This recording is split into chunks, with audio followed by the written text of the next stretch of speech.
எஸ்ராவின் புஸ்தகம் 7ஆம் அதிகாரம் 21, 22, 23 வசனங்களை வாசிப்போமாகும். ఎజ్రా పుస్తకము 7వ అధ్యాయము 22, 23, 24 వాక్యములు చదువుకుందాం. Book of Ezra chapter 7 verses from 21, 22 and 23.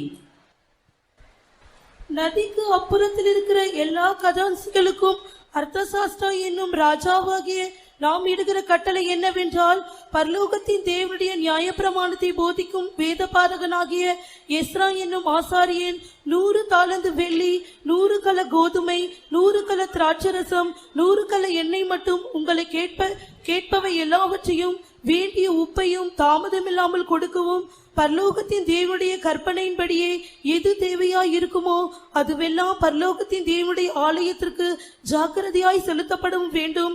ராஜாவும் அவர் குமாரரும் ஆளும் ராஜ்யத்தின் மேல் கடும் கோபம் வருவானே. మరియు రాజునైన అర్తహషస్తాను నేనే నది అవతలనున్న ఖజానాదారులైన మీకు ఆజ్ఞ ఇచ్చినదేమనగా, ఆకాశమందున దేవుని ధర్మశాస్త్రములో శాస్త్రియు యాజకుడైన ఎజ్రా మిమ్మల్ని ఏదైనా అడిగిన ఎడల ఆలస్యము కాకుండా మీరు దాన్ని చేయవలెను. 1000 తూముల గోధుమలు, 200 మణుగుల వెండి, 300 తూముల ద్రాక్షారసము, 300 తూముల నూనె, లెక్క లేకుండా ఉప్పును ఇవ్వవలెను.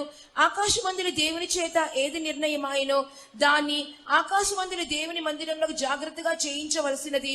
రాజు యొక్క రాజ్యం మీదకిని అతని కుమారుల మీదకిని కోపం ఎందుకు రావలెను?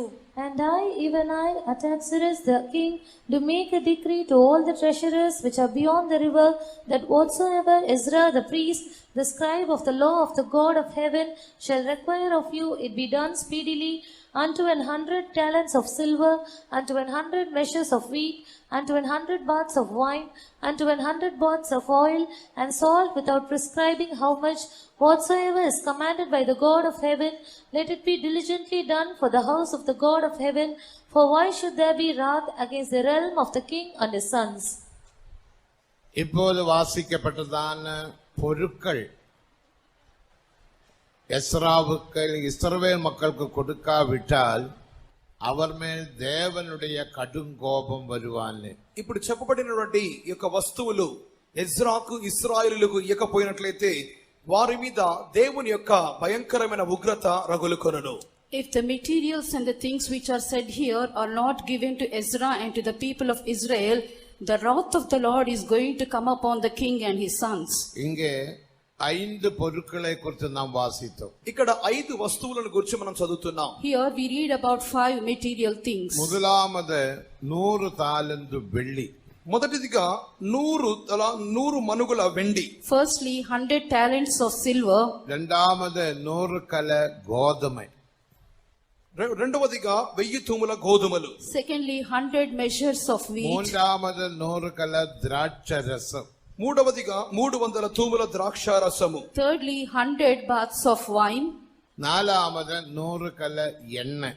నాలుగవదిగా 300 తూముల నూనె. And fourthly, 100 baths of oil. ஐந்தாவது தேவையான உப்பு. ఐదవదిగా లెక్క లేకుండా అవసరమైన ఉప్పు. And salt without prescribing how much. இது எஸ்ரா என்ற ஆசாரியன் உங்களிடத்தில் கேட்பார். ఇది ఎజ్రా అను యాజకుడు మీ యొద్ద అడుగును. Ezra the priest will ask you all these things. நீங்க யாவரும் கொடுக்க வேண்டும் என்று சொல்லி கோரேஸ் அல்லது மேதியா பார்சியா சாம்ராஜ்யத்திலே 4ஆம் ராஜாவாகிய அர்த்தசஷ்டா ஒரு கடிதத்தை எழுதினால் நதிக்கு అక్కరయుள்ள జనங்களுக்காக. ఈ విధముగా అడిగినప్పుడు ఇవన్నీ ఇవ్వవలెను అని చెప్పి మాదీయుల పారసీకుల సామ్రాజ్యం యొక్క 4వ రాజు అయిన అర్తహషస్త అతడు ఒక ఆజ్ఞను జారీ చేశాను. Like this, the king Artahashasta, who was the 4th king of the kingdom of Media and Persia, he made a decree that all these things should be given unto them. அப்படி நீங்கள் கொடுக்காவிட்டால், ఆ విధముగా మీరు ఇయ్యకపోతే, if you do not supply all these things, தேவாலயத்தில் இந்த பொருட்கள் காணப்படாவிட்டால், దేవాలయంలో ఈ యొక్క వస్తువులు కనబడకపోతే, if all these materials are not seen in the house of God, தேவனுடைய கடுங்கோபம் வந்துவிடும். దేవుని యొక్క ఉగ్రత మండుకొనును. the wrath of God will be kindled on them. ஆவிக்குரிய ஜீவியத்தில் கடுங்கோபம் என்பது கர்த்தருடைய வருகையில் கொள்ளப்படாமல் இருக்கிற அனுபவம். దేవుని యొక్క వాక్యములో కోపము అనగా ప్రభు యొక్క రాకడలో ఎత్తబడకుండా పోవచ్చున్నటువంటి అనుభవమును చూపుచున్నది. The wrath of God will be kindled only to the people, those who are left behind in the coming of the Lord. இவ்விதமாக இந்த 5 அனுபவங்கள் நமது ஜீவியத்தில் காணப்படாவிட்டால் தேவனுடைய கோபம் நம்மேல் வந்துவிடும் என்று சொன்னால் கர்த்தருடைய வருகையில் எடுத்துக்கொள்ளப்பட முடியாது என்ற அர்த்தம். ఈ యొక్క 5 వస్తువులు మన యొక్క జీవితంలో కనపడకుండా పోయినట్లయితే దేవుని యొక్క ఉగ్రత లేక ఆయన యొక్క కోపం మన మీద రగులుకొను అనగా ప్రభు యొక్క రహస్య రాకడలో మనం చెయ్యి వదిలిపెట్టబడదు అన్నటువంటి కార్యమును చూపుచున్నది. If these 5 material things are not found in our life, the wrath of the Lord will be kindled against us. It means that we will not be caught up in the coming of the Lord.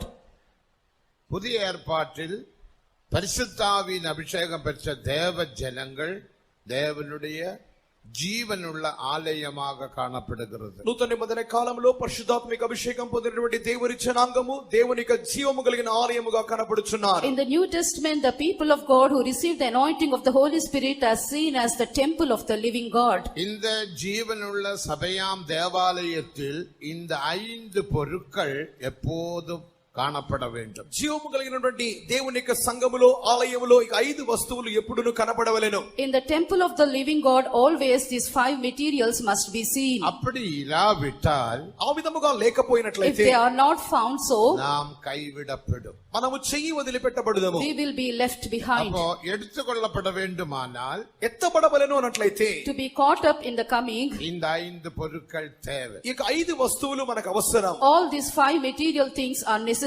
அதே குறித்து ஒன்றொன்றாக நாம் சிந்திப்போம். వాటిని గురించి ఒక్కొక్కటిగా మనం తలుచుదాం. Shall we meditate on these things one by one? வருகையில் கர்த்தருடைய ரகசிய வருகையில் எடுத்துக்கொள்ளப்படுவதே நமது ஜீவனுள்ள நம்பிக்கை. ప్రభు యొక్క రహస్య రాకడలో ఎత్తబడుతున్నది మన యొక్క జీవము కలిగిన నిరీక్షణగా కనబడుచున్నది. To be caught up in the coming of the Lord is our lively hope. எடுத்துக்கொள்ளப்படுகிற தேவ ஜனங்கள் இயேசுவை போல மாற்றப்பட வேண்டும். ఎత్తబడవలసినటువంటి దేవుని జనాంగము యేసువలే వారు మార్చబడవలసినది. People of God, those who are going to be caught up in his coming must be changed like Jesus. சபையின் நோக்கம் என்று சொல்லப்படுவது దేవుని యొక్క సంఘము యొక్క ఉద్దేశం అని చెప్పబడినది. When we speak about the purpose of the church, நாம் நமது தெய்வத்தை போல மாற்றப்பட வேண்டும். మనము మన దేవుని వలె మార్చబడుట. we should be changed like our God. அதுக்கு தான் தேவ சபையை பூமியில் தேவன் ஸ்தாபித்தார். అందుకొరకే దేవుని సంఘమును దేవుడు భూమిలో స్థాపించి ఉన్నాడు. That's why the Lord established the church upon the earth.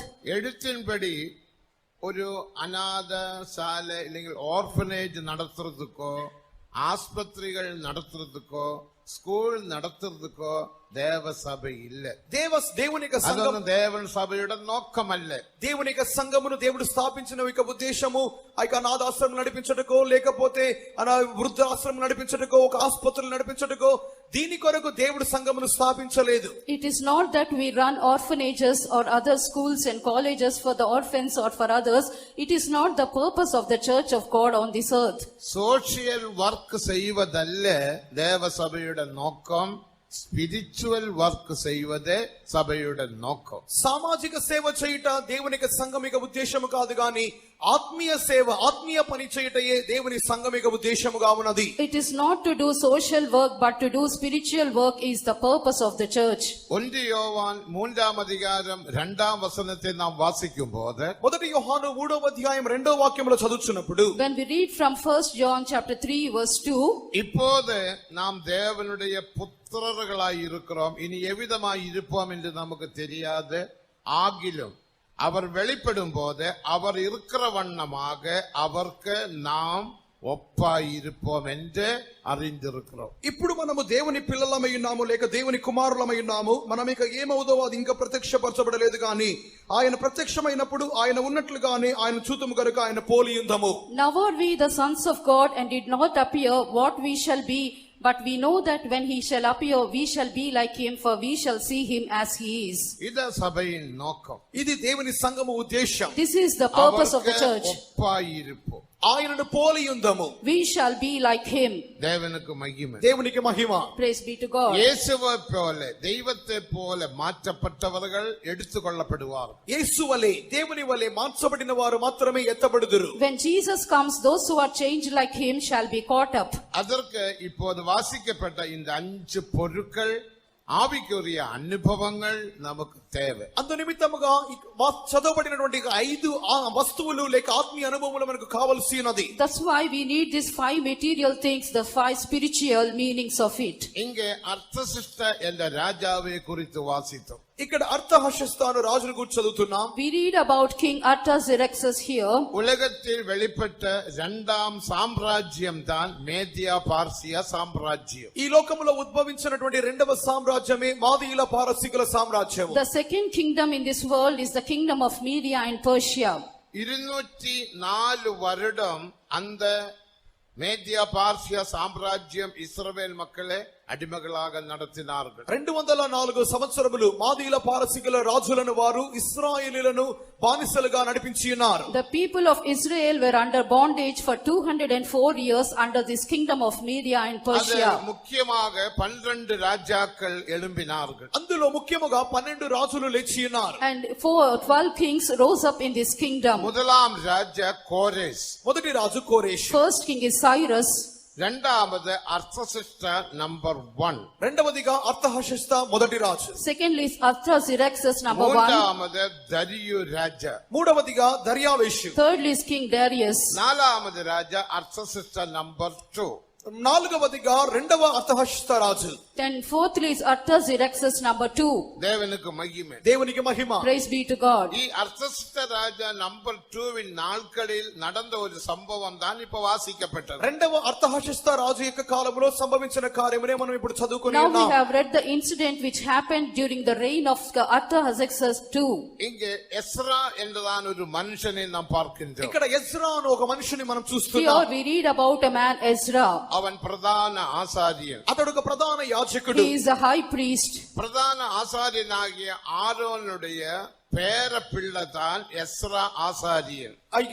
Aaron ప్రధాన యాజకుడు. అహరోన్ యొక్క మనవడే యొక్క ఎజ్రా ప్రధాన యాజకుడు. Ezra is the grandson of the priest of God. அந்த வம்ச வரலாறு எஸ்ரா 6ஆம் அதிகாரம் 1ஆம் வசனத்திலிருந்து 6ஆம் வசனம் வரை வாசிக்கும் போது அங்கே நாம் பார்க்கின்றோம். ఎజ్రా పుస్తకం 6వ అధ్యాయం మొదటి 6 వాక్యములు చదువుతున్నప్పుడు ఈ యొక్క ఎజ్రా యొక్క వంశావళిని మనం కూడా చూస్తున్నాం. Ezra chapter 6 1 to 6 we read about this genealogy of Ezra. அவன் ஒரு வேத பாரகன். అతడు ఒక శాస్త్రిగా He కనబడుచున్నాడు. was seen as a scribe. அவன் பிரதான ஆசாரியன். అతడు ఒక ప్రధాన యాజకుడు. He was a high அவன் priest. தேவனுக்கு பயப்படுகிறவன். దేవునికి He భయపడినవాడు. is a man who feared அவன் God. தேவ சித்தம் செய்தவன். దేవుని చిత్తమును చేసినవాడు. He is a man who done the will of God. 3 பேருடைய தலைமையில் பாபிலோன் தேசத்தில் இருந்து இஸ்ரவேல் மக்கள் இஸ்ரவேல் தேசத்துக்கு போனார்கள். ముగ్గురు వ్యక్తుల యొక్క నాయకత్వములో ఇశ్రాయేలీయులు బబులోను దేశంలో నుండి ఇశ్రాయేలు దేశముకు తిరిగి వెళ్ళిరి. Under the leadership of 3 people, the Israelites went from Babylon to Israel. முதலாவது செருபாபேலின் நாட்களில் ஜனங்கள் செருபாபேலின் தலைமையில் இஸ்ரவேல் மக்கள் எருசலேமுக்கு போனார்கள். మొదటిదిగా జెరుబ్బాబెలు యొక్క దినములలో జెరుబ్బాబెలు యొక్క నాయకత్వములో ఇశ్రాయేలీయులు బబులోను నుండి ఇశ్రాయేలు దేశముకు వెళ్ళి ఉన్నారు. Firstly, it is Zerubbabel. Under the leadership of Zerubbabel, children of Israel went back to the land of Israel. எஸ்ராவின் புத்தகம் 3ஆம் அதிகாரத்தில் அது நாம் வாசிக்கிறோம். ఎజ్రా పుస్తకం 3వ అధ్యాయంలో దాని గురించి We చదువుతున్నాం. read about this in book of Ezra chapter 3. இரண்டாவது தலைமை எஸ்ரா ஆசாரியனுடைய தலைமையில் நடந்தது. రెండవ నాయకత్వము యాజకుడైన ఎజ్రా యొక్క నాయకత్వంలో సంభవించి ఉన్నది. Secondly, under the leadership of Ezra, the people went to Israel. மூன்றாவது நெகேமியா என்றதான மனுஷனுடைய தலைமையிலும் இஸ்ரவேல் மக்கள் பாபிலோன் தேசத்தில் இருந்து இஸ்ரவேல் தேசத்துக்கு போனார்கள். మూడవదిగా నెహెమ్యా అనే ఒక వ్యక్తి యొక్క నాయకత్వములో ఇశ్రాయేలీయులు బబులోను నుండి ఇశ్రాయేలుకు వెళ్ళి ఉన్నారు. Thirdly, under the leadership of Nehemiah, people of God went back to Israel. Ezra 6ஆம் அதிகாரம் 14ஆம் வசனத்தை நாம் வாசிக்கும் போது ఎజ్రా 6వ అధ్యాయం 14వ వాక్యం చదువుతున్నప్పుడు When we turn to Ezra chapter 6 verse 14, 3 ராஜாக்களுடைய காலத்தில் தேவாலயத்தின் வேலை முடிந்தது என்று நாம் வாசிக்கிறோம். ముగ్గురు రాజుల యొక్క దినములలో దేవాలయం యొక్క పని ముగించబడినది అని చదువుతున్నాం. the work of the house of God was finished under the 3 kings when they ruled over them. Ezra 6ஆம் அதிகாரம் 14ஆம் வசனத்தின் கடைசி பகுதியில் கோரேசின் நாட்களிலும் தரியுவின் நாட்களிலும் அர்சஸ்ட ராஜாவின் நாட்களிலும் ஆலயத்தின் வேலை முடிந்தது. ఎజ్రా 6వ అధ్యాయం 14వ వాక్యమునందు కోరేషు దర్యాబెషు అర్తహషస్తాను పారసీక దేశపు రాజుల ఆజ్ఞ చొప్పున ఆ పని సమాప్తి చేసిరని ఆ వాక్యం ఇక చివరి భాగంలో చదువుతున్నాం. When we read the last portion of this verse, the house of God was finished under the leadership of Cyrus and Darius and Artaxerxes. இந்த ராஜாக்கள் எல்லாம் கோரேஸ் ராஜா, தெரியு ராஜா, அர்சஸ்ட ராஜா எல்லாம் தேவனுக்கு பயப்படுகிற ராஜாக்கள். ఈ యొక్క ముగ్గురు రాజులు కోరేషు దర్యాబెషు అర్తహషస్త వారు దేవునికి భయపడు రాజులుగా ఉండిరి. All these kings, Cyrus, Darius and Artaxerxes are the kings who feared God. அதில் முதலாம் ராஜாவாகிய கோரேசை குறித்து நாம் வாசிக்கும் போது అందులో మొదటి రాజు అయిన కోరేషుని గురించి మనం చదివినప్పుడు When we read about the first king, King Cyrus, அவன் பிறக்கிறதுக்கு 150 வருஷங்களுக்கு முன்னமே எசையா தீர்க்க தரிசனம் உரைத்தார். எசையா 44:27 కడేసి వచనం. యెషయా గ్రంథము 44వ అధ్యాయము 27వ వాక్యము ఇక చివరి వాక్యం ఇక చివరి భాగంలో కోరేషు జన్మించుటకు 150 సంవత్సరాలకు ముందుగానే అతని గురించి ప్రవచింపబడి ఉన్నది. Before Cyrus was born, 150 years before, a prophecy was told by Isaiah in Isaiah chapter 44, the last verse. கோரேஸ் என்னுடைய மேய்ப்பன், కోరేషు నా మంద కాపరి, Cyrus, he is my shepherd. என்னுடைய சித்தமெல்லாம் அவன் செய்வான். నా చిత్తమంతయు నెరవేర్చువాడు. He shall perform all my அவன் pleasure. எருசலேமை நோக்கி கட்டப்படு என்றும் ஆலயத்தை நோக்கி నడపడువెంజం சொல்லுவான். యెరూషలేముతో నీవు కట్టబడుదువనియు దేవాలయముతో పునాది వేయబడుదువనియు అతడు చెప్పుచున్నాడు. Even saying to Jerusalem, thou shalt be built, and to the temple thy foundation shall be laid. அவன் சித்தத்தை எல்லாம் செய்வான். నా చిత్తమంతటిని చేయువాడు. He shall perform all my will. Isaiah தீர்க்கதரிசனம் உரைக்கிற நாட்களில் கோரேஸ் பிறக்கவில்லை. యెషయా ప్రవక్త ప్రవచించిన దినములలో కోరేషు జన్మించి ఉండలేదు. When Isaiah prophesied, Cyrus was not born. ஆனாலும் அவனை குறித்து தேவன் தீர்க்கதரிசனம் உரைத்தார். కానీ అతనిని గురించి దేవుడు ప్రవచించి ఉన్నాడు. But a prophecy was prophesied about him. அவன் பிறந்தான், అతడు జన్మించెను. He was born. அவனுடைய நாட்களில் இஸ்ரவேல் மக்களை அவருடைய தேசத்துக்கு அவர் அனுப்பிவிட்டார். అతని దినములలో అతడు ఇశ్రాయేలీయులను వారి దేశముకు తిరిగి పంపి ఉన్నాడు. During his reign, he sent the people of Israel back to their land. Ezra 1ஆம் அதிகாரம் முதல் 2 வசனங்கள். ఎజ్రా పుస్తకం మొదటి అధ్యాయం మొదటి 2 వాక్యములు. Book of Ezra chapter 1 verses 1 and 2. அப்பொழுது கோரேஸ் ராஜா சொன்னார், అప్పుడు కోరేషు రాజు చెప్పెను, Then King Cyrus has said like உங்களுக்கு this, ஒரு ஆலயம் உண்டு, మీకు ఒక ఆలయము కలదు. you have a temple for you. உங்கள் தேவனே ஜீவனுள்ள தேவன், నీ దేవుడే జీవము గల దేవుడు. Your God is a living God. அந்த தேவனுக்கு ஆலயத்தை கட்டி நீங்கள் ஆராதிக்க வேண்டும். ఆ దేవునికి ఆలయము కట్టి మీరు దేవుని ఆరాధించవలెను.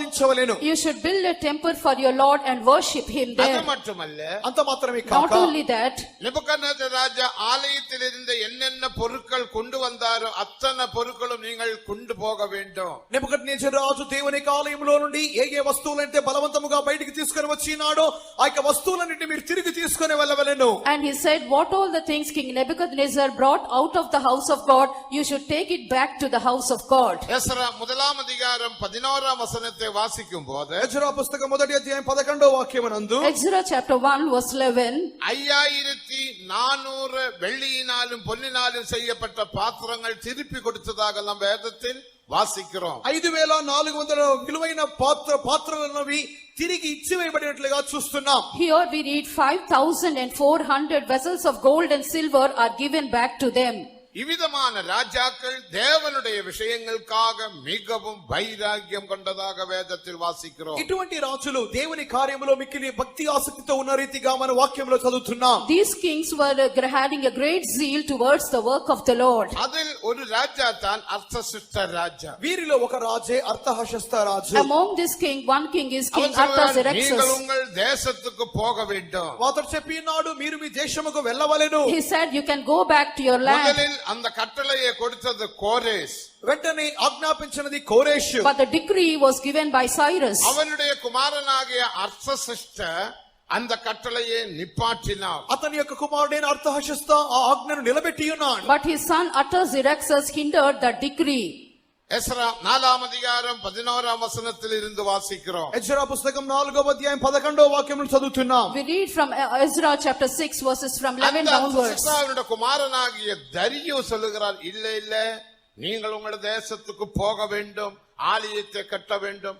என் தாத்தா கொடுத்த கட்டளை அது உண்மையான கட்டளை, அது நிறைவேறட்டும் என்று சொல்லி புறப்படுவித்தார். కానీ మొదటి అర్థహశస్త యొక్క కుమారుడైన దర్యావేషు చెప్పుచున్నప్పుడు లేదు లేదు మీరు మీ యొక్క దేశముకు వెళ్ళవచ్చును, మా తాతగారు ఇచ్చినటువంటి ఆజ్ఞ ప్రకారముగా మీరు వెంటనే బయలుదేరవచ్చునని చెప్పి ఉన్నాడు. But Darius the king said that no, you should go back to your land, you should go and build the temple of God, let it be done with speed, இந்த he said. கட்டளைக்கு யாராவது விரோதமாக எழும்பினால் அவர்களை கொன்று போடுவேன் என்றும் கட்டளையை புறப்படுவித்தார். ఇటువంటి ఆజ్ఞకు విరోధముగా ఎవరైనా లేచినట్లయితే వారు సంహరించబడుదురు అనేటువంటి ఆజ్ఞ బయలుదేరజేశాను. If anyone rise against this decree, he shall be hanged, he அந்த said. காலத்திலும் தேவாலயத்துக்கு விரோதமான சத்துருக்கள் காணப்பட்டார்கள். ఆ దినములలో కూడా దేవాలయముకు విరోధమైన శత్రువులు కనబడిరి. In those days there are enemies against the temple of God. எல்லா காலத்திலும் சத்துருக்கள் தேவனுக்கு விரோதமாக கிரியை செய்கிறது. అన్ని కాలములలోనూ దేవునికి విరోధముగా శత్రువులు క్రియ చేయిచు ఉన్నారు. In every time the people of enemies are towards the ஆனால் church of தேவன் God. அவருடைய விஷயத்தில் அவருடைய ஆலயத்தை குறித்து மிகவும் வைராக்கியம் உள்ளவராக காணப்படுகின்றார். కానీ దేవుడైతే తమ యొక్క ఆలయ విషయంలోను తమ యొక్క దైవ కార్యముల విషయంలోను ఆయన మిక్కిలి ఆసక్తితో కనబడుచున్నారు. But God has a great zeal towards his people and towards the temple of God. தரியுவுக்கு பிறகு அவனுடைய குமாரனாகிய அர்த்தசிஷ்டத்துதான் எந்த அப்பா கொடுத்த கட்டளையின்படி நீங்கள் ஆலயத்தை கட்டி தேவனை ஆராதனை செய்யுங்கள். దర్యావేషుకు తరువాత రెండవ అర్థహశస్త రాజు నా తండ్రి యొక్క ఆజ్ఞ ప్రకారముగా మీరు వెళ్లి మీ దేవునికి ఆరాధించుకొనని చెప్పి ఉన్నాడు. After Darius, his son Artaxerxes too has given a decree saying that you can go back to Jerusalem and build the house of God. அப்படி இந்த மூன்று ராஜாக்களுடைய நாட்களில் ஆலயத்தின் வேலை முடிந்தது. ఈ విధముగా ఈ ముగ్గురు రాజుల కాలములో దేవుని ఆలయం యొక్క పని సమాప్తమాయెను. That's why during the reign of these three kings, the house of God was our completed. தேவனுக்கு அனுகூலமாய் இருந்தபடியினால் தேவன் அவருடைய விஷயத்திலும் அனுகூலமாய் இருந்த 204 வருடம் భూమియే ఆளுగ செய்தார்கள். వారు దేవుని యొక్క కార్యములలో అనుకూలముగా ఉన్నందువలన దేవుడు కూడా వారి అన్ని కార్యములలో అనుకూలముగా ఉండి 204 సంవత్సరములు వారు భూమిని ఏలుబడి చేయ నిమిత్తమే అనుమతించి ఉండెను. Because they were a support for the work of the house of God, the Lord also helped them and they reigned for 204 years in their country. ஏறக்குறைய BC 161ஆம் ஆண்டு வரைக்கும் ஆளுகை செய்தார்கள். వారు క్రీస్తు పూర్వం 161వ సంవత్సరం వరకు వారు ఏలుబడి చేసి ఉన్నారు. Their rule was till BC 160 years. தேவனுக்கு மகிமை. దేవునికి మహిమ. Praise be to God. இனி இதனுடைய ஆவிக்குரிய அர்த்தத்தை நாம் சிந்திப்போமா? ఇప్పుడు దీని యొక్క ఆత్మీయ అర్థమును మనం ధ్యానించుదాం. Now shall we see the spiritual significance of this. எழுத்தின்படி இந்த காரியங்கள் நடைபெற்றது. అక్షరానుసారముగా ఈ కార్యములు సంభవించినవి. All these things have been done literally. அந்த ஆலயம் AD 70ஆம் ஆண்டு வரைக்கும் பூமியில் காணப்பட்டது. ఆ యొక్క ఆలయము క్రీస్తు శకము 70వ సంవత్సరం వరకు భూమి మీద కనబడి ఉన్నది. This temple of God was seen upon the earth for AD 70. அந்த ஆலயத்துக்காக 4 பேர் பிரயாசப்பட்டார்கள். ఆ యొక్క ఆలయం నిమిత్తమై నలుగురు శ్రమపడి ఉన్నారు. For this temple of God, 4 people they took their hardship. ராஜா பிரயாசப்பட்டார். ఒకటి సొలొమోను రాజు ప్రయాసపడి ఉండెను. Firstly, King Solomon has helped the work. இரண்டாவது செருபாபேல் பிரயாசப்பட்டார். రెండవదిగా జెరుబాబెలు శ్రమ నొందెను. Secondly, Zerubbabel took efforts for it. ஹேரோது ராஜாவின் நாட்களிலும் இஸ்ரவேல் மக்கள் 46 வருஷம் கொண்ட தேவாலயத்தை கட்டினார்கள். హేరోదు దినములలో ఇశ్రాయేలు 46 సంవత్సరములలో ఆ యొక్క దేవాలయమును కట్టి ఉన్నారు. And thirdly, during the king Herod was ruling the earth, then the Israelites built for 46 years. ஆண்டில் కానీ క్రీస్తు శకం 70వ But సంవత్సరం during AD 70, தீத்து சக்கரவர்த்தி நாட்களில் ஆலயம் இடிக்கப்பட்டது என்று நமக்கு யாவருக்கும் தெரியும். తీతు చక్రవర్తి యొక్క దినములలో ఆ యొక్క ఆలయం పడగొట్టబడినట్లుగా మనం చదువుతున్నాం. during the reign of Titus emperor, this temple was pulled down. மறுபடியும் அதே இடத்தில் ஆலயம் கட்டுவார்கள். తిరిగి అదే స్థలములో ఆలయమును కట్టుదురు. Again in the same place, the temple of God shall be built. வெளிப்படுத்தினால் 11ஆம் அதிகாரத்தில் நாம் வாசிக்கும் போது ప్రకటన గ్రంథము 11వ అధ్యాయంలో చదువుతున్నప్పుడు When we turn to Revelation chapter 11, ஒரு தூதன் ஆலயத்தை அளக்க புறப்பட்டான். ఒక దూత ఆలయమును కొలుచుటకు an బయలుదేరాడు. angel of God has come down to measure the temple. ஆனால் பிரகாரத்தை அளக்க வேண்டாம் என்று சொன்னார். కానీ వెలుపటి ఆవరణను కొలత వేయవద్దని చెప్పబడి But ఉన్నది. it is said you should not measure the outer court. பிரகாரத்தை புறஜாதிகளுக்கு நான் விட்டு கொடுத்தேன். వెలుపటి ఆవరణమును అన్యులకు ఇచ్చి ఉన్నాను. I have given this outer court to the Gentiles. தேவனுக்கு மகிமை. దేవునికి మహిమ. Praise be to God. Solomon எந்த இடத்தில் தேவாலயம் கட்டினாரோ సొలొమోను ఏ స్థలములో దేవాలయమును కట్టి In ఉన్నాడు. which place Solomon has built the temple of God, அதே இடத்தில் அப்ரகாம் இசாக்கை பலி செலுத்த செலுத்தினார். అదే స్థలములో అబ్రహాము ఇస్సాకును బలి చెల్లించెను. In that same place, Abraham has offered a அதுவே sacrifice Isaac. மோரியா பர்வதம். అదే మోరియా పర్వతం. That is Mount Moriah. அதே இடத்தில் மறுபடியும் இப்பொழுது ஆலயம் கட்டுவார்கள். అదే స్థలములో తిరిగి మరొకసారి ఆలయమును కట్టుదురు. Now again in the same place, the temple of God shall be built. அதற்காக இஸ்ரவேல் மக்கள் மிகவும் பிரயாசப்படுகிறார்கள். అందు నిమిత్తమై ఇశ్రాయేలు జనులు మిక్కిలిగా For కష్టపడుచున్నారు. that the people of Israel are taking much efforts. அதற்கு ஒரு யுத்தம் தேவை. దానికి ఒక యుద్ధము కావలేను. That's why there is a war அதுவே and battle. மூன்றாம் உலக மகா யுத்தம். అదే మూడవ మహాప్రపంచ యుద్ధం. That is the third world war. அதே குறித்து எசேக்கியேல் 38ஆம் அதிகாரத்தில் வாசிக்கிறோம். దాని గురించి హెస్కేలు 38వ అధ్యాయంలో We చదువుతున్నాం. read about in Ezekiel chapter 38. அந்த யுத்தத்தில் இஸ்ரவேல் மக்கள் ஜெயிப்பார்கள். ఆ యొక్క యుద్ధములో ఇశ్రాయేలీయులు జయించుదురు. In that battle, the children of Israel will take victory. எசேக்கியேல் 39 4ஆம் வசனத்தில் வாசிக்கிறோம். హెస్కేలు 39:4లో మనం చదువుతున్నాం. We read in Ezekiel chapter 39 verse 4. ஆனால் அந்த ஆலயம் கட்டுகிறதுக்கு முன்னமே కానీ ఈ యొక్క ఆలయం కట్టబడుటకు ముందుగానే Before the temple of God will be built, சபையாம் தேவாலயம் எடுத்துக்கொள்ளப்பட வேண்டும். సంఘం అనే దేవాలయం ఎత్తబడవలెను. the church, the temple of God must be caught up. தேவனுடைய ரெண்டாலயம் ஒரே சமயத்தில் பூமியில் இருக்கலாகாது. భూమి మీద ఒకే సమయంలో రెండు ఆలయములు ఉండకూడదు. At the same time on the earth, two temples of God must not நமக்கு be seen. ரெண்டு தெய்வம் இல்ல. రెండు దైవములు లేదు. We do not have two gods. ஒரே ஒரு தெய்வம். ఒకే ఒక దైవము. We have only one God. நமது தெய்வம் திரித்துவ தெய்வம். మన దైవము త్రిత్వ దైవము. Our God is a triune God. தேவனுக்கு மகிமை. దేవునికి మహిమ. Praise be to God. சபையாம் தேவாலயம் సంఘం అనే The దేవాలయము church, the temple of God, AD 30ஆம் ஆண்டில் பூமியில் ஸ்தாபித்தார். క్రీస్తు శక 30వ సంవత్సరంలో భూమి మీద స్థాపించబడెను. in AD 30 it was established on the earth. அப்போது பழைய ஏற்பாட்டிலே ஆலயத்தில் இருந்த தேவனுடைய மகிமை புறப்பட்டு போனது. ఆ దినములలో పాత నిబంధన కాలములోని దేవునికి ఆలయములో నుండి మహిమ బయలుదేరి వెళ్ళిపోయినది. In the Old Testament, from the temple of God, the glory of the Lord has went away from இப்போது it. தேவாதி தேவனுடைய மகிமை புதிய ஏற்பாட்டு சபையில் காணப்படுகிறது. ఇప్పుడు దేవాది దేవుని మహిమ నూతన నిబంధన సంఘములో కనబడుచున్నది. Now the glory of the Lord is seen in the New Testament அது church. எனக்குள்ளே உங்களுக்குள்ளே காணப்படுகிறது. అది మీలోను నాలోను కనబడుచున్నది. That is seen within you and me. 1 பேதுரு 4ஆம் அதிகாரம் 14ஆம் வசனத்தில் வாசிக்கிறோம். మొదటి పేతురు 4వ అధ్యాయం 14వ వాక్యములో చదువుతున్నాం. We read about in 1 Peter chapter 4 verse 14. இந்த ஆலயம் எடுத்துக்கொள்ளப்பட்ட பிறகு அடுத்த ஆலயம் இந்த பூமியில் அவர்கள் ஸ்தாபிப்பார். அந்த பணியை செய்வார். ఈ యొక్క ఆలయము ఎత్తబడిన తర్వాతనే వేరొక ఆలయము ఈ భూమి మీద స్థాపించబడిన నిమిత్తమై వారు పని చేయుదురు. After this temple of God will be caught up, then the other temple of God will be built on the earth. நிச்சயமாக ஆலயம் கட்டுவார்கள். నిశ్చయముగానే ఆలయమును కట్టుదురు. Surely they will build a temple. தேவனுக்கு மகிமை. దేవునికి మహిమ. Praise be to God. இனி அந்த 5 பொருட்களை குறித்து நாம் சிந்திப்போமா? అయితే 5 వస్తువుల గురించి మనం Now shall ధ్యానిస్తాము. we meditate upon that 5 பழைய materials. ஏற்பாட்டில் இந்த 5 பொருட்கள் நீங்கள் கொடுக்காவிட்டால் నూతన నిబంధన కాలములో ఈ యొక్క 5 వస్తువులు మీరు ఇవ్వకపోతే If these 5 material things are not given to the house of God, மக்களின் மேல் தேவனுடைய கோபம் வருவானே. ఇశ్రాయేలుల మీద దేవుని కోపం ఎందుకు రావలేను? the wrath of God will descend upon the kingdom of Israel. ஆவிக்குரிய நிலைமையில் ఆత్మీయ రీతిగా In the spiritual meaning, இந்த 5 அனுபவங்கள் நமக்கு இராவிட்டால் ఈ 5 అనుభవములు మనలో లేకపోతే if we don't have these 5 experiences, நாம் கைவிடப்படும். మనము చెయ్యి వదిలిపెట్టబడదు. we will be left behind. கைவிடப்படுவது தேவனுடைய கோபம் நம்மேல் வந்தது போல. దేవుని కోపము మన మీద వచ్చిన రీతిగానే మనం చెయ్యి వదిలిపెట్టబడని చూపుచున్నది. If we are left behind, it means that the wrath of God is upon us. எடுத்துக்கொள்ளப்பட வேண்டும். మనమందరమును ఎత్తబడవలెను. That's why we all must be caught up. எடுத்துக்கொள்ளப்பட வேண்டும் என்று வாஞ்சிக்கிறவர்கள் கரங்களை உயர்த்தி ஒரு அல்லேலூயா சொல்லுங்கள். ఎత్తబడాలని కోరుచున్న వారు చేతులు పైకెత్తి గట్టిగా చెప్తారు. Those who desire to be caught up, shout hallelujah. தேவனுக்கு மகிமை. దేవునికి మహిమ. Glory be to God.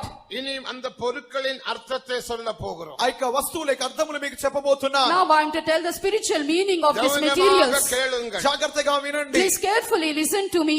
தேவனுக்கு மகிமை. దేవునికి మహిమ. Praise be to God. முதலாவது எல்லா பொருட்களும் 100 100 100 100 என்ற அளவில் காணப்படுகிறது. ప్రతి వస్తువులు వేరొక తర్జుమాలలో 100 100 100 మనుగల కొలత ప్రకారముగా ఇవ్వబడుచున్నది. Here all the materials are seen in the same measure, 100 100 and 100. 100 தாலந்து வெள்ளி, 100 తలాంతుల వెండి 100 talents of silver, 100 கல கோதுமை, 100 తూముల గోధుమలు, 100 measures of 100 wheat, கல திராட்சரசம், 100 తూముల ద్రాక్షారసము, 100 baths of wine, 100 கல எண்ணெய், 100 తూముల నూనె, 100 baths of oil, தேவையான அளவுக்கு உப்பு. లెక్క లేకుండా ఉప్పు.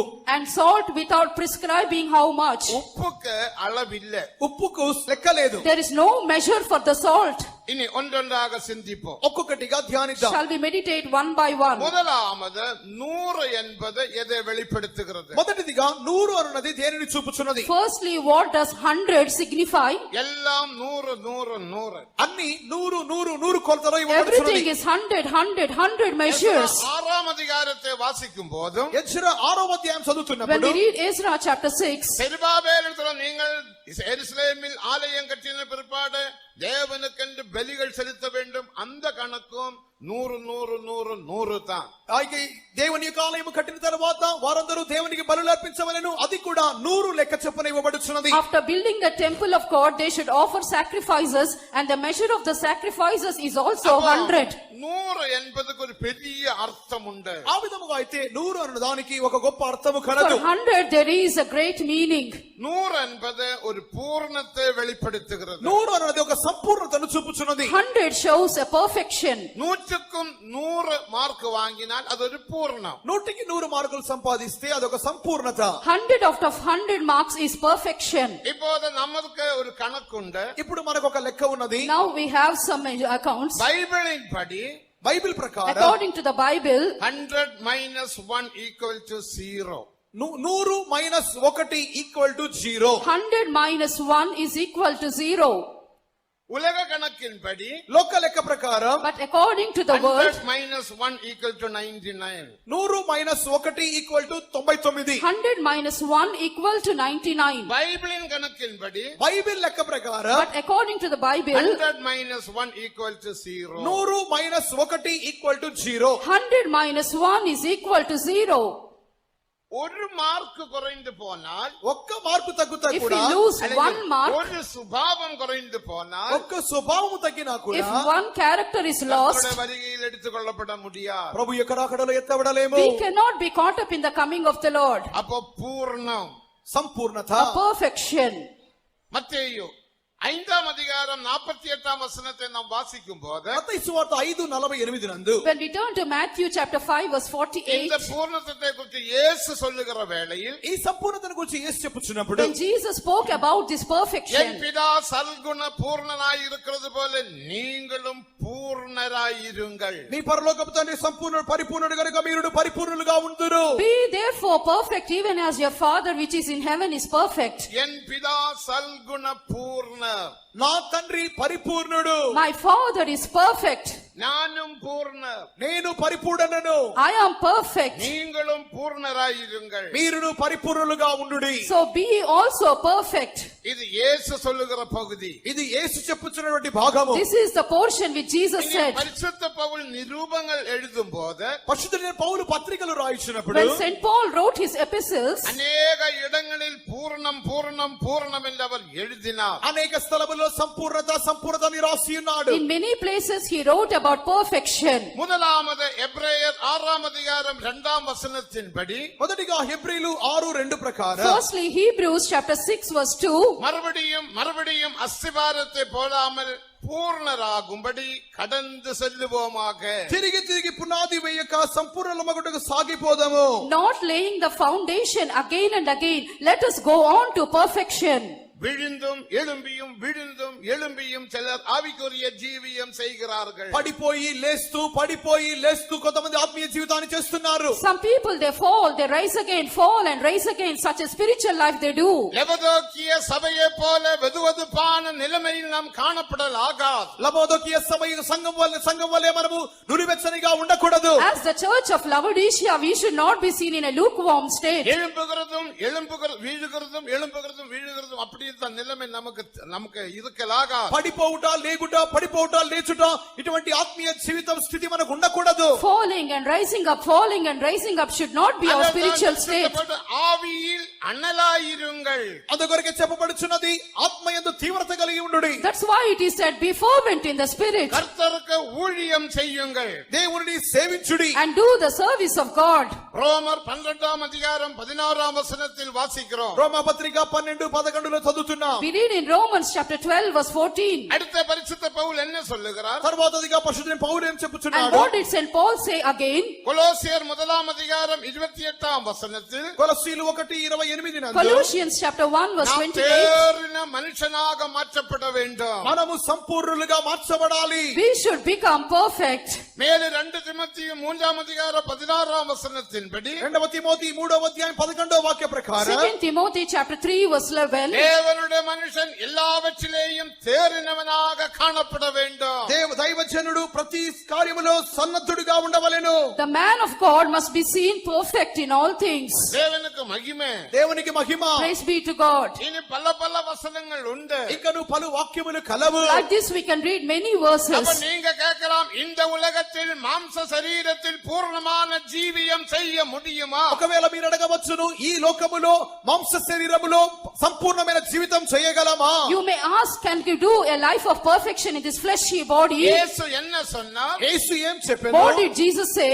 எபிரேயர் 1ஆம் அதிகாரம் 15ஆம் வசனத்தின்படி హెబ్రీలు 1:15 వాక్య ప్రకారం Hebrews chapter 1 verse 15. நான் பரிசுத்தர் ஆனபடினால் நீங்களும் பரிசுத்தராயிருங்கள். నేను పరిశుద్ధుని గనుక మీరును పరిశుద్ధులై ఉండుడి. As I am holy, be ye also holy. எப்படி பரிசுத்தமாக ஜீவிக்க முடியும்? ఏ రీతిగా పరిశుద్ధముగా జీవించగలము? How can we live a life of holiness? எபிரேயர் 10ஆம் அதிகாரம் 14ஆம் வசனத்தின்படி హెబ్రీలు 10:14 ప్రకారం According to Hebrews chapter 10 verse 14, இயேசு கிறிஸ்து தன்னுடைய ஒரே பலியினால் எல்லாரையும் பூர்ணப்படுத்தினார். యేసుక్రీస్తు తన యొక్క ఒక్క అర్పణ చేత అందరినీ పరిశుద్ధపరిచి ఉన్నాడు. by one offering Jesus has sanctified and perfected everyone. அதே 10ஆம் வசனத்தில் అదే 10వ In వాక్యమునందు verse 10 we read, ஒரே பலியினால் எல்லாரையும் அவர் பரிசுத்தமாக்கினார். ఒకే బలి చేత ఆయన అందరినీ పరిశుద్ధపరిచి ఉన్నాడు. through one offering Jesus has sanctified everyone. 14ஆம் வசனத்தில் 14వ Verse వాక్యమునందు 14 we read, பரிசுத்தமாக்கினவரை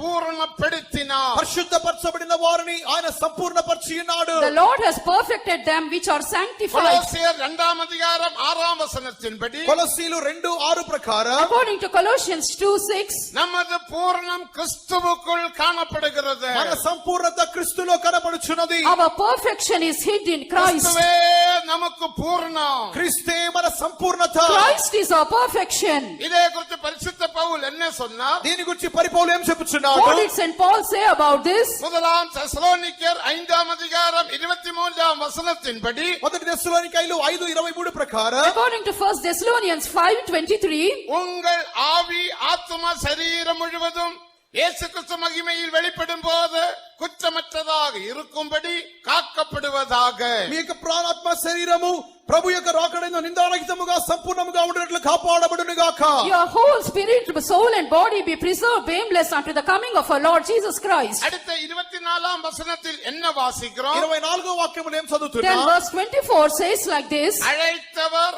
உண்மையுள்ளவர், அவர் அப்படி செய்வார். మిమ్మును పిలుచువాడు నమ్మకమైన వాడు గనుక అలాగు చేయును. faithful is he that calleth you, he will also do நீ so. ஏன் சந்தேகப்படுகிறாய்? నీవెందుకు Why సందేహపడుచున్నావు? are you doubting? நீ ஏன் அவிசுவாசத்துக்கு இடம் கொடுக்கிறாய்? ఎందుకు అవిశ్వాసానికి చోటిస్తున్నావు? Why do you give room to unbelief? முடியுமா முடியாதா என்று ஏன் ஏனோதானமாக காணப்படுகிறாய்? వీలగుతుందా వీలు కాదా అని ఎందుకు పరధ్యానముగా ఉన్నావు? Why are you thinking, is it possible or no?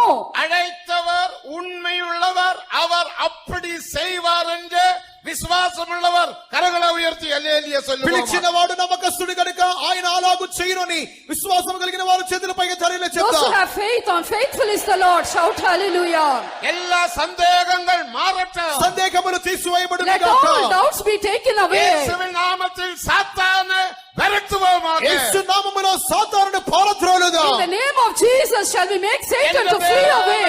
என்னை அழைத்தார், ఆయనే నన్ను పిలిచి My ఉన్నాడు. God has called me நான் பூர்ணனாகும்படி నేను పరిపూర్ణ కొట్టుకో. so that I may be perfect. அவர் என்னை அழைத்தார். ఆయన నన్ను పిలిచి ఉన్నాడు. He called me. அழைத்த தேவன் உண்மை உள்ளவர். పిలిచిన దేవుడు The నమ్మకస్తుడు. God who called me is faithful. அவர் அப்படியே செய்வார். ఆయన ఆ రీతిగానే He చేయను. also will do it. அதற்காக இயேசு என்ன செய்தார்? అందుకొరకు యేసు ఏం చేసెను? What did Jesus do for our it? கல்வாரியில் மரித்தது மட்டுமல்ல, కల్వారిలో మరణించడం మాత్రమే కాక Not only he died on Calvary, உயிர்த்தெழுந்த పునరుత్థానుడై he resurrected 40 நாள் சுற்றி திரிந்த 40 దినములు చుట్టూ తిరిగి 40 days on the earth. பேதுருவை போன்றவர்களை தைரியப்படுத்தி పేతురు వంటి వారిని ధైర్యపరిచి He encouraged Peter and others. 3 வார்த்தைகளை சொல்லி 3 మాటలు చెప్పి He said them 3 words. அவர் ஒலிவ மலையிலிருந்து மேலே ஏறி போனார். ఒలివ కొండ నుండి పరముకు ఆరోహణమాయెను. He ascended from the Mount of Olives. 3 பேரை ஒலிவ மலைக்கு கொண்டு போனார். ముగ్గురిని ఒలివ కొండకు తీసుకొని వెళ్ళెను. He took 3 to the Mount of Olives. லூக்கா 24 அதிகாரம் 49 இருந்து 52 முடிய. లూకా సువార్త 24వ అధ్యాయం 49 మొదలుకొని 52 వరకు. Luke the Gospel chapter 24 verses 49 to 52. பேதுரு உன்னதத்திலிருந்து பலனை நீ பெற்றுக்கொள்ள வேண்டும். పేతురు పై నుండి వచ్చే శక్తిని పొందుకోవాలి. Peter, you should receive power from on high. இயேசு எல்லாரையும் ஆசீர்வதித்தது போல நீங்களும் ஆசீர்வதிக்க வேண்டும். యేసు అందరిని ఆశీర్వదించినట్లుగా మీరును అందరిని ఆశీర్వదించాలి. As Jesus blessed everyone, you should also bless everyone. எப்போதும் கர்த்தரை துதிக்க வேண்டும். ఎల్లప్పుడూ దేవుణ్ణి స్తుతించవలెను. Continue in praising the Lord. இதுதான் இயேசு பூமியிலிருந்து மேலே எடுத்துக்கொள்ளப்படும் போது சொன்ன 3 வார்த்தைகள். ఇదే యేసుక్రీస్తు కోలివ కొండ నుండి పరముకు ఆరోహణమైనప్పుడు చెప్పిన 3 మాటలు. These are the 3 words of Jesus when he ascended from Mount Olives. அபிஷேகத்தை பெற்றுக்கொள்ளுங்கள். అభిషేకమును పొందుకొనుడి. Receive the anointing. அது உன்னத பலன். అది పై నుండి వచ్చే శక్తి. That is power from on high. உன்னத பலன் உனக்குள் வரும்போது పై నుండి వచ్చే శక్తి మీరు పొందినప్పుడు When the power from on high comes upon you, நீ உன்னத வாசியாக மாற்றப்படுவாய். మీరు పరలోక వాసిగా మార్చబడుదురు. you will become as heirs of heaven. இரண்டாவது மற்றவர்களை ஆசீர்வதியுங்கள். రెండవదిగా ఇతరులను ఆశీర్వదించుడి. Secondly, you should bless others. பெற்றோர்களே உங்கள் பிள்ளைகளை ஆசீர்வதியுங்கள். తల్లిదండ్రులారా మీ పిల్లలను ఆశీర్వదించుడి. Parents, bless your children. இன்றைக்கு எத்தனையோ பெற்றோர்கள் பிள்ளைகளை சபிக்கிறார்கள். ఈ దినాలలో ఎంతో మంది తల్లిదండ్రులు పిల్లలను In శపిస్తున్నారు. these days, many parents are cursing their children. நீ நாசமாய் போவாய். నువ్వు నాశనం కావాలి. You will be destroyed. மண்ணு வாரி புழுதி வாரி தலையில் போடுகிறார்கள். మంటిని దుమ్మును ఉసిరేస్తున్నారు. They take dust and throw upon their children. உனக்கா படிப்பு வரும், நீ வேலை செய்து நான் பிழைப்பேன், நான் కొంచెం సాப்பிடுவேன். నీకా చదువు వస్తుంది, నీవు పని చేస్తే నాకు భోజనం పెడతావు. Now you will study and do work and you will give food to me. இப்படி பெற்றோர்கள் பிள்ளைகளை சபிக்கிறது தேவ சித்தம் இல்ல. ఇటువంటి తల్లిదండ్రులు పిల్లలు శపించడం దేవుని చిత్తము It is కాదు. not the will of God that parents curse their இயேசு children. வானத்துக்கு எடுத்துக்கொள்ளப்படும் போது యేసు పరముకు ఆరోహణమగుచున్నప్పుడు When Jesus was ascending to our heaven, விதமாக தந்த கரங்களை விதித்து ఈ విధముగా 2 చేతులను చాపి he stretched forth his 2 hands. சத்ருவாகிய அந்த பீலாத்தோசை ஆசீர்வதித்தார். శత్రువైనటువంటి పిలాతును ఆశీర్వదించి ఉన్నాడు. He blessed his enemy Pilate Pontius. ஆசாரியனையும் ஆசாரியர்களையும் ஆசீர்வதித்தார். ప్రధాన యాజకుడిని యాజకులను పెద్దలను ఆశీర్వదించి ఉన్నాడు. He blessed all the high priest and the elders over தன்னை there. சிலுவையில் அறைந்ததான எல்லோரையும் ஆசீர்வதித்தார். తనను సిలువ వేసిన ప్రతి వారిని ఆశీర్వదించి ఉన్నాడు. He blessed everyone who has nailed Jesus to the cross. நீங்கள் ஆசீர்வாதம் பெற்றுக்கொள்ளும்படியாக మీరు ఆశీర్వాదం పొందుటకు For you to receive the blessing, மற்றுள்ளவரை ஆசீர்வதிக்க வேண்டும். ఇతరులను మీరు ఆశీర్వదించవలెను. you should bless others.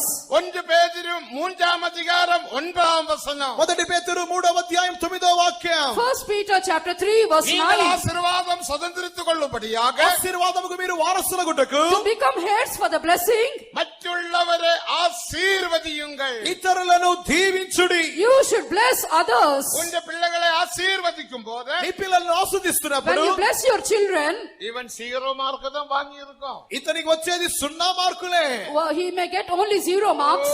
சகாயம் 0 வாங்கிட்டீங்களே, இனி இந்த பக்கத்திலே ஒரு 0வும் இந்த பக்கத்திலே ஒன்னு கூட வாங்கினா நீ நல்லவன். ఈ విధముగా ఇంకొక 2 0வும் 1. ఒక 0 మాత్రమే కాదు, ఇంకొక 0 దాని పక్కన 1 పెట్టుకొని నీవు ఈ విధంగా 2 సున్నాలు 1 పెట్టుకుంటే బాగుంటుంది. ఉంది. And you received only a 0. Now to the right, one more 0. To the உன் left, பிள்ளைகளை 1. நீ Then you will become விசுவாசிக்க 100. வேண்டும். ఈ విధముగా పిల్లలను విశ్వసించాలి. Likewise, you should bless your நான் children. பாம்பேயில் இருக்கும் போது నేను బాంబేలో While ఉన్నప్పుడు I was in அங்க Mumbai, ஒரு பையனுக்கு கணக்குக்கு 25 மார்க் தான். అక్కడ ఒక అబ్బాయికి లెక్క గణితములో 25 మార్కులే. one boy only got 25 marks in mathematics. மற்றதுக்கெல்லாம் 92, 90, 89 mark. ఇతర సబ్జెక్టులన్నిటిలోనూ మంచి మార్కులు 99, 80 ఈ విధంగా వస్తున్నాయి. Other subjects 92, 95 and 89. இப்போ எஸ்எல்சி எக்ஸாம் வந்து விட்டது. ఇప్పుడు ఎస్ఎస్ఎల్సి ఎగ్జామ్ వచ్చింది. Now he is going to write model SSLC. Exam நடந்தது. మోడల్ ఎగ్జామ్ A జరుగుతున్నది. model exam was conducted. ஜெபித்தேன், அவரும் ஜெபித்தார்கள், ஸ்தோத்திரம் பண்ணியாச்சு. నేను ప్రార్థించినాను, వారు ప్రార్థించినారు, స్తోత్రాలు చేస్తూనే ఉన్నాం. I prayed, they also prayed. We are all praising என்ன God. ஆச்சரியம். ఆశ్చర్యం ఏమిటో See తెలుసా? a great miracle. 25 మార్కులు இருந்து 26 మార్క్ వాంగినాడు. 25 మార్కుల నుండి 26 మార్కులకు వచ్చాడు. From 25 he gained 26 marks. என்ன ஆச்சரியம். ఎంతటి ఆశ్చర్యం. See how ஒரு wondrous thing. మార్క్ கூட వాంగిட்டான். ఒక్క మార్క్ అధికంగా He got పొందాడు. one more mark. அவன் அப்பாவும் அம்மாவும் தைரியப்பட்டு அழுது கொண்டு இருக்கிறார்கள். అతని యొక్క తల్లిదండ్రులు అయితే ఏడుస్తూ ఉండిరి. But parents seeing that they were crying.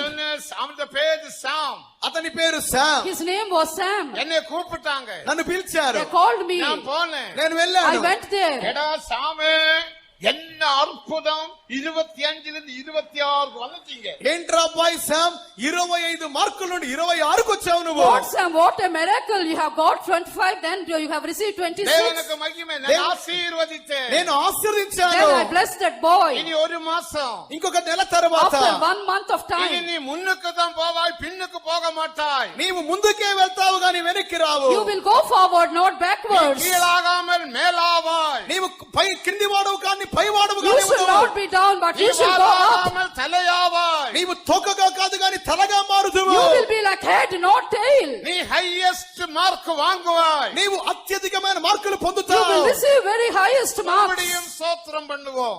తిరిగి స్తోత్రిద్దాం. I said, we will praise God. தேவனுக்கு மகிமை. దేవునికి మహిమ. Praise be to God. ஒரு கிளாஸுக்கும் போகவில்லை, ஸ்டடி லீவு விட்டது. ఏ క్లాస్ కు వెళ్ళలేదు, study holidays. And he did not go to any class and SLC study பரீட்சை holidays. எழுதினது. ఎస్ఎస్ఎల్సి లో In SSLC exam, ரிசல்ட் வந்தது. రిజల్ట్ వచ్చింది. the results have been எவ்வளவு declared. மார்க் வாங்கி இருப்பான்? ఎన్ని మార్కులు వచ్చింటాయి Tell చెప్పండి. me how many marks he நீங்க என்ன received. நினைக்கிறீங்க? 27 நினைக்கிறீங்களா? మీరు అనుకుంటున్నారు 27 Are you thinking it is 27? அல்ல 29. లేకపోతే 29 If not 29, 92 மார்க் வாங்கினான். 92 మార్కులు.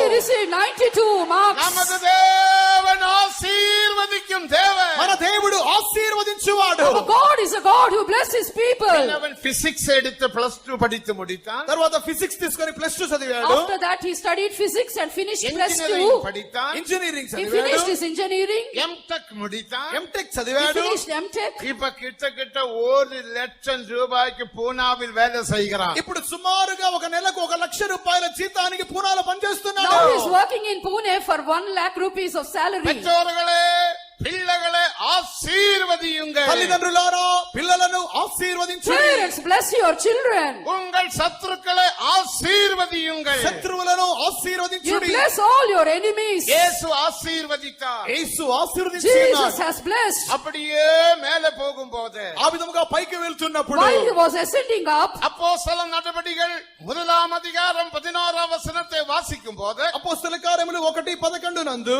when we read in Acts chapter 1 verse 11, Galilee மக்களே, ஏன் நீங்கள் வானத்துக்கு அண்ணார்ந்து பார்த்து கொண்டிருக்கிறீர்கள்? గలిలయ మనుషులారా మీరెందుకు ఆకాశం వైపు తేరి చూచున్నారు? ye men of Galilee, why stand ye gazing up to heaven? இயேசு இப்படிதான் மேலே போய்க்கொண்டே இருக்கிறார். యేసు ఈ రీతిగానే పైకి వెళ్చుండెను. Jesus was going up in this manner. ஒரு அடியாக உன்னு போகவில்லை. ఒకే వాటి దూసుకొని వెళ్ళిపోలేదు. Just in 1 second he did not go up. எல்லாரும் மேலே பார்க்கிறார்கள். అందరూ పైన చూస్తూ ఉన్నారు. Everyone was gazing நான் up. நினைக்கிறேன் பீலாத்துவும் மேலே பார்க்கிறார். నేను అనుకుంటున్నాను పిలాతు కూడా చూసి I'm ఉండవచ్చు. thinking that Pilate also was gazing அந்த up. 10 వస్త్రத்தை தரிக்கிற பிரதான ஆசாரியனும் மேலே பார்க்கிறார். ఒకవేళ 10 వస్త్రములు ధరించిన ప్రధాన యాజకుడు కూడా మేలు That high priest who put on the 10 garments was gazing up. சணநூலினால் செய்யப்பட்ட வஸ்திரத்தை தரித்த ஆசாரியர்களும் மேலே பார்க்கிறார். సన్ననార వస్త్రం ధరించిన ప్రధాన యాజకులు పైకి చూచి ఉండవచ్చును. Priest who has put on the fine linen garments are gazing அவரே up. சிலுவையில் அறைய வேண்டும் அறைய வேண்டும் அறைய வேண்டும் என்று சொன்ன மக்களும் இப்போது மேலே பார்க்கின்றார்கள். ఆయనను సిలువ వేయుడిని అరిచిన జనులు కూడా ఇప్పుడు పైకి తేరి చూస్తున్నారు. People who said crucify him are gazing up. இயேசு அவர்களை பார்த்து ஆசீர்வதித்து நீ நல்லா இருப்பாயாக, நீ நல்லா இருப்பாயாக, நீ நல்லா இருப்பாயாக, நீ நல்லா இருப்பாயாக என்றவர் சொல்லி வானாதி வானங்களுக்கு மேலாக எடுத்துக்கொள்ளப்பட்ட సీయోనుకు పోయి சேர்ந்தார். అందరూ చూచుచుండగానే యేసు తమ యొక్క చేతులను విరిచి చాపి నీవు బాగా ఉందువు గాక, శుభముగా నీకు శుభము కలుగును గాక, బాగుందువు గాక అని ఆశీర్వదించుచు ఆకాశములన్నిటికంటే పైగా సీయోనుకు వెళ్ళి ఉన్నాడు. While everyone was gazing up, Jesus has stretched forth his arms and saying, you shall be blessed, you shall be good, you shall be better. Likewise he went up heaven above heavens and reached Zion above there. மத்தேயு 5ஆம் அதிகாரம் 44ஆம் வசனத்தில் என்ன வாசிக்கிறோம்? మత్తయి సువార్త 5:44 ఏం చదువుతున్నాం? What do we read in Matthew chapter 5 verse 44? உங்களை உபத்திரவிக்கிறவர்களை ஆசீர்வதியுங்கள். మిమ్మును హింసించు వారిని ఆశీర్వదించుడి. You bless them, those who hurt you. நமது மார்க்கம் மற்றுள்ளவரை ஆசீர்வதிக்கும் மார்க்கம். మన మార్గము ఇతరులను ఆశీర్వదించు మార్గము. Our way is a way that we bless other ஆகையால் people. ஆசீர்வதிப்போமாக. వారిని ఆశీర్వదించుదముగాక. Shall we all bless them all? எல்லாரும் கரங்களை உயர்த்தி ஒரு 10 ஸ்தோத்திரம் பண்ணுங்க. మనమందరము చేతులు పైకెత్తుగా 10 స్తోత్రాలు Shall we చెల్లిద్దాం. lift up our hands and say மற்றவர்களை thank praises? ஆசீர்வதியுங்கள். అందరిని ఆశీర్వదిద్దాం. Lord bless everyone. அப்போது நீ ஆசீர்வதிக்கப்படுவாய். అప్పుడు నీవు ఆశీర్వదించబడదువు. And you shall be blessed by the Lord. ஆமென். உன் பக்கத்துல வீட்டுக்காரன் உனக்கு ஏதாவது மந்திரம் செய்து ஏதாவது உன்னை கெட்ட வார்த்தையில் பேசினா நீ திருப்பி கெட்ட வார்த்தை பேசாத. என்ன செய்யுங்க? சோத்திரம் சோத்திரம் கர்த்தர் உன்னை ஆசீர்வதிப்பாராக, சோத்திரம் சோத்திரம் சோத்திரம் சொல்லும் போது முழு ஆசீர்வாதம் உன் வீட்டுக்கு வந்து விடும், அவனுக்கு போகாது. మీ పక్కింటి వాళ్ళు మిమ్మల్ని ఏదైనా తిట్టినట్లయితే వాళ్ళని మీరు తిరిగి తిట్టవద్దు, కానీ మీ చేతులు పైకెత్తి మీరు బాగా ఉందరుగా కానీ స్తోత్రం చేయండి. ఆశీర్వాదం అంతా మీ ఇంటికే వస్తుంది, కానీ ఒక్కటి కూడా వాళ్ళ ఇంటికి If వెళ్ళదు. your neighbors has done any sorcery against you or they speak bad language against you, do not scold them again, but you lift up your hands and say, Lord bless them and keep them. உலகத்தாரை போல கெட்ட வார்த்தைகளை பேசி அவன் எனக்கு செய்தபடி நானும் பதில் செய்வேன் என்று நீ சொல்லலாகாது. நீதிமொழிகள் 24ஆம் அதிகாரம் 29ஆம் வசனத்தில் அவன் செய்தபடி நீ செய்யாதிருப்பாயாக. సామెతలు 24వ అధ్యాయం 29వ వాక్య ప్రకారముగా లోకస్తులు చెడ్డ మాటలు మాట్లాడిన ప్రకారముగా మనమును చేయక వారు చేసిన ప్రకారముగా మనం చేయకుండా ఉందముగాక. When they speak evil communication, do not return back the same evil communication, but according to Proverbs chapter 24 verse 29, you should not render to the man according to his அந்த work. இயேசு என்ன செய்தார்? యేసు ఏం What చేశాడు? did Jesus do? அவர் பிதாவினிடத்திலிருந்து பரிசுத்த ஆவியை வாங்கி பூமிக்கு அனுப்பினார். తండ్రి యొద్ద నుండి పరిశుద్ధాత్మను తీసుకొని భూమికి పంపి ఉన్నాడు. He received the Holy Spirit from the Father and poured upon the புதிய earth. ஏற்பாட்டு சபையை பூமியில் ஸ்தாபித்தார். నూతన నిబంధన సంఘమును భూమి మీద స్థాపించి ఉన్నాడు. New Testament church was formed upon the earth. இல்லாவிட்டால் கொலோசியர் 1ஆம் அதிகாரம் 18ஆம் வசனத்தின்படி శరీరமான సభయే భూమిயில் స్థాపితాர். కొలస్సీలు 1వ అధ్యాయం 18వ వాక్య ప్రకారముగా తన శరీరమైన సంఘమును భూమి మీద స్థాపించి ఉన్నాడు. According to Colossians chapter 1 verse 18, the body, the church of God is established on the earth. శరీరமான సభకి అవరే తలే. శరీరమైన సంఘమునకు ఆయనే తల. He is the head of the body, the church. తలకేట శరీరం భూమిயில் స్థాపితార్. ఆయక శిరస్సుకు తగిన సంఘ శరీరమును భూమి మీద స్థాపించి ఉన్నాడు. The body according to his head was established on the earth. இந்த சபைக்குள்ள தேவன் என்ன செய்கிறார்? ఈ సంఘములోనికి దేవుడు ఏం What చేయుచున్నాడు? does the Lord do in this church? எபேசியர் 4ஆம் அதிகாரம் 16ஆம் வசனத்தை வாசிக்கும் போது ఎఫెసీలు 4వ అధ్యాయం 11వ వాక్య ప్రకారం According to Ephesians chapter 4 verse 11, 15ஆம் வசனத்தில் வாசிக்கிறது போல 15వ వాక్యములో చదువుచున్న as we ప్రకారం read in verse 15, அவர் என்ன செய்கிறார்? ఏం చేయుచున్నాడు? what does he do? அவர் நம்மை முற்றிலும் பரிசுத்தவான்களாக மாற்றுகிற பூர்ணப்படுத்துகிறார். ఆయన మనల్ని సంపూర్ణ పరిశుద్ధులుగా మార్చుచున్నాడు. He is sanctifying us totally, making us perfect saints. தலையாகிய கிறிஸ்துவுக்குள் எல்லாவற்றிலேயும் வளரும்படிக்க 5 விதமான உத்தியோகஸ்தர்களை தேவ சபையில் ஸ்தாபித்தார். శిరస్సైన క్రీస్తునకు అన్ని విషయములో సమానత్వం కలిగిన వారముగా మారు నిమిత్తమై సంఘములో 5 ఉద్యోగస్తులు ఏర్పరిచి ఉన్నాడు. To grow up to the head, the Lord Jesus Christ, the Lord has appointed 5 officers in the church. ఈ విధమైన ఉపదేశத்தினாலும், ఈ విధమైన ఉపదేశం మూలముగా, According to such ఈ doctrines, విధమైన అభిషేకத்தினாலும், ఇటువంటి అభిషేక మూలముగా, through this anointing of God, மெல்கிசேதேக்கின் முறைமையின்படியுள்ள ஊழியத்தின் மூலமாயும், మెల్కీసెదెకు క్రమ ప్రకారమైన పరిచర్య మూలముగా, according to the ministry of the order of Melchizedek, கிருபையினால் தேவன் உன்னை பூர்ணப்படுத்துகிறார். కృప ద్వారా దేవుడు నిన్ను సంపూర్ణపరచుచున్నాడు. by His grace, the Lord is making you perfect. அதுக்கு தான் தேவ சபை. అందుకొరకే దేవుని సంఘము. For that is the church of God. நான் துவக்கத்தில் சொன்னேன். అందుకొరకే ప్రారంభంలో చెప్పి That's ఉన్నాను. why I told in the beginning, சபையின் நோக்கம் என்ன? సంఘం యొక్క ఉద్దేశం the ఏమి? purpose of the church, orphanage நடத்துவதல்ல, అనాథాశ్రమం it నడిపించడానికి is కాదు, not running orphanages, స్కూల్ కాలేజీలు நடத்துவதல்ல, విద్యాశ్రమాలు నడిపించడానికి కాదు, it is not running colleges and schools, ఆస్పత్రి நடத்துவதல்ல, ఆసుపత్రులు నడిపించడానికి కాదు, not running the hospitals, social work செய்வதல்ல. సామాజిక సేవ చేయడం కాదు. it is not doing social work. அதற்கெல்லாம் தேவன் அநேகரை எழுப்பி இருக்கிறார்கள். అందుకొరకు దేవుడు అనేకులను ముందుగానే లేపి ఉన్నాడు. For that the Lord has raised up many தேவ other people. சபையின் நோக்கம் நாம் தேவனை போல மாற்றப்பட வேண்டும், పూర్ణపడ வேண்டும். దేవుని సంఘం యొక్క ఉద్దేశము మనము దేవుని వలె మార్చబడాలి, సంపూర్ణత పొందాలి. The purpose of God is that we should become like God and become perfect like Him. அதான் எபேசியர் 4:15 என்ன வாசிக்கிறோம்? ఎఫెసీయులు 4:15 ఏం చదువుతున్నాం? In Ephesians chapter 4 verse 15, what do we read? சத்தியத்தை கைக்கொண்ட தலையாகிய கிறிஸ்துவுக்குள் எல்லாவற்றிலேயும் நீங்கள் வளர்ந்த పూర్ణపడ வேண்டும். ప్రేమ కలిగి సత్యము చెప్పుచు క్రీస్తు వలె ఉండుటకు అన్ని విషయములో శిరస్సైనవని ఆయన వలె ఎదుగుదాము. Speaking the truth in love may grow up into Him in all things, which is the head, even Christ. நாம் எல்லாரும் பூர்ணப்பட வேண்டும். మనమందరము సంపూర్ణత We పొందాలి. should all be இந்த perfected. பூர்ணம் எப்படி இருக்க வேண்டும்? ఈ పూర్ణత ఏ రీతిగా ఉండాలి? How should this perfection be seen? உன்னத பாட்டு 4 அதிகாரம் 7 வசனத்தை வாசிக்கும் போது, పరమగీతము 4వ అధ్యాయము 7వ వాక్యమునందు, When we turn to Song of Solomon chapter 4 verse 7, என் பிரியமே நீ ரூபவதி, నా ప్రియుల உன்னில் பழுத ஒன்றுமில்லை. నా ప్రియురాలా నీవు సౌందర్యవతి, నీలో కలంకము లేదు. thou art all fair, my love, there is no spot in thee. என் பிரியமே என் சபையே நீ ரூபவதி, నా ప్రియురాలా నీవు అధిక సుందరివి, నీ యందు కలంకమేమీ లేదు. My love, my church, you are all fair. உன்னில் பழுத ஒன்றும் இருக்கலாகாது. నీ యందు కలంకమేమీ ఉండకూడదు. There should be no spot in you.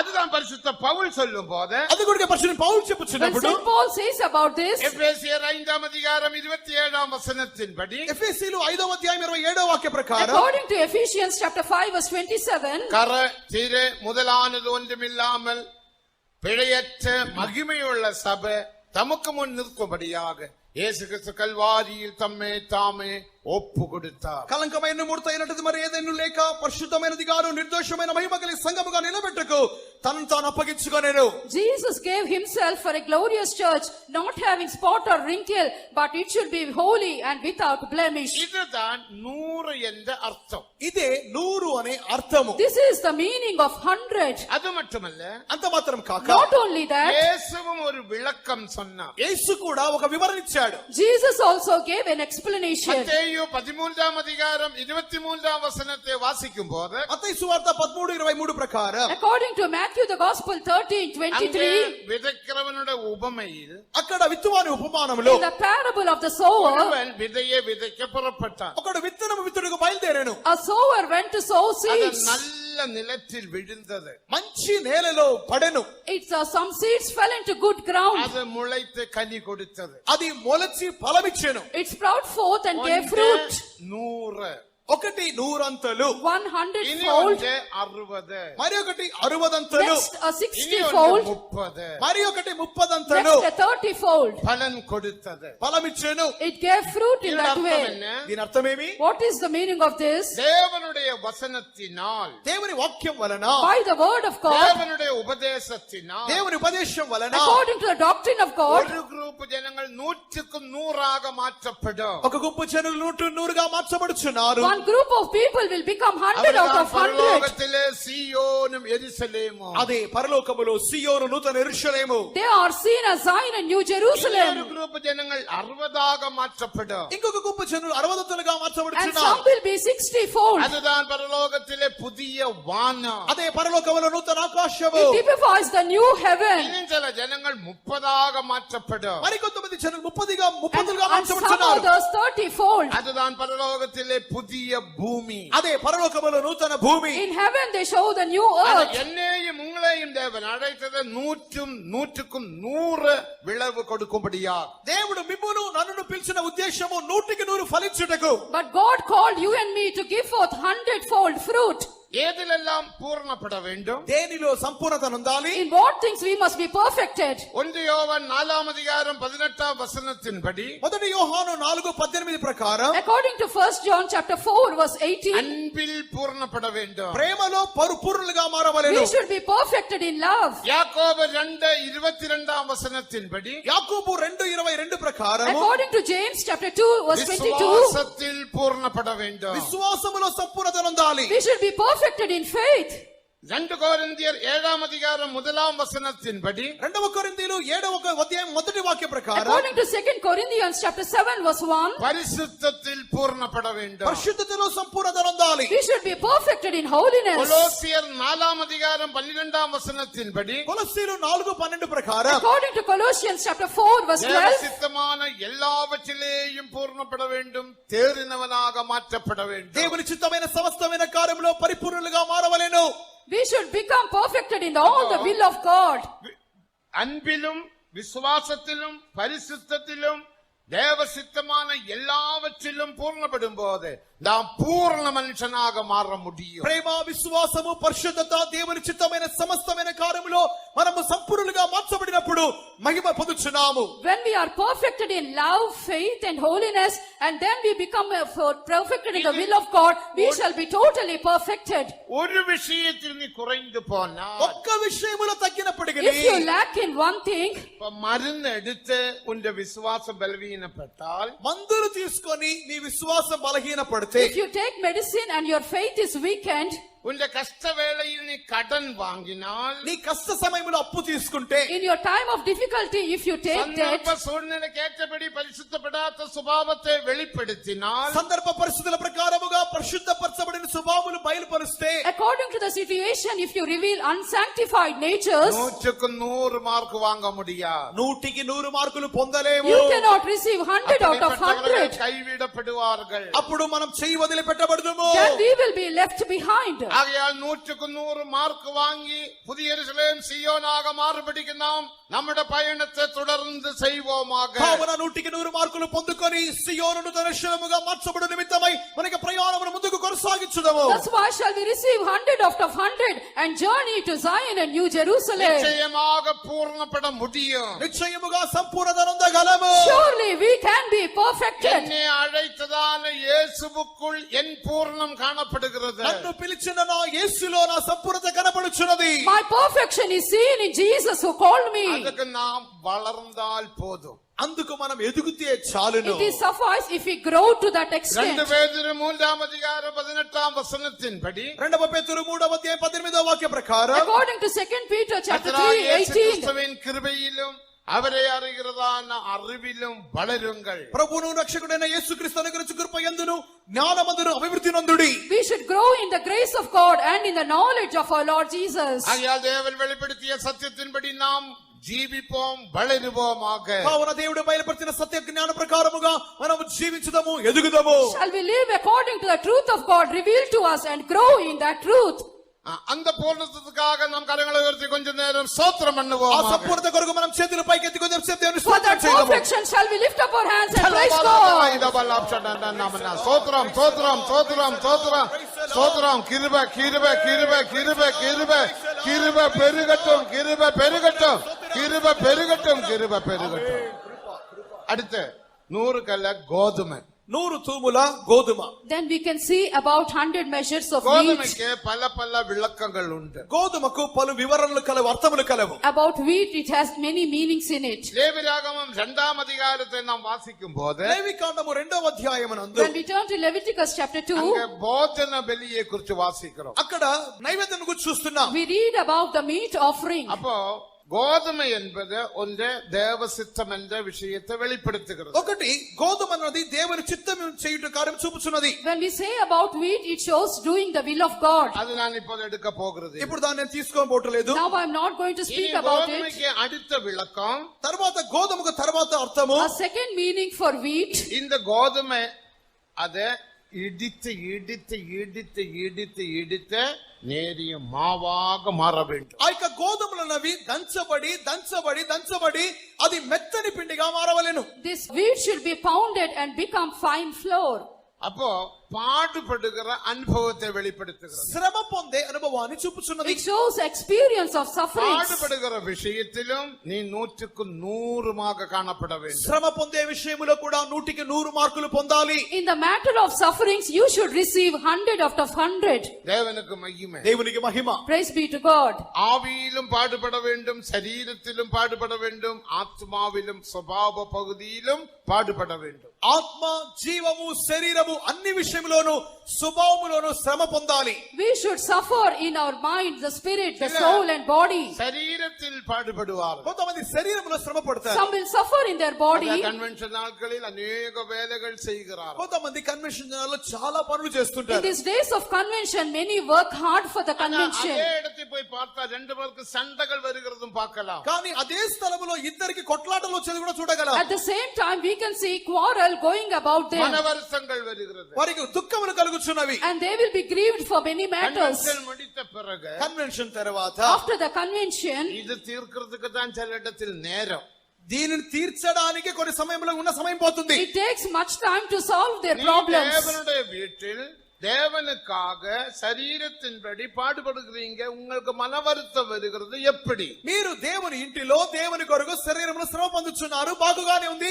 కానీ మీకు హృదయములో దుఃఖము కలుగుట ఎందుకు? In the house of God, you are suffering in your body, but why all these grievances are coming into your life? நீ மனதை பாடுபடுகிறதுக்கு ஒப்பு கொடுக்கவில்லை. మీ మనస్సు శ్రమ నొందుటకు అప్పగించట్లేదు. You have not given your mind for sufferings.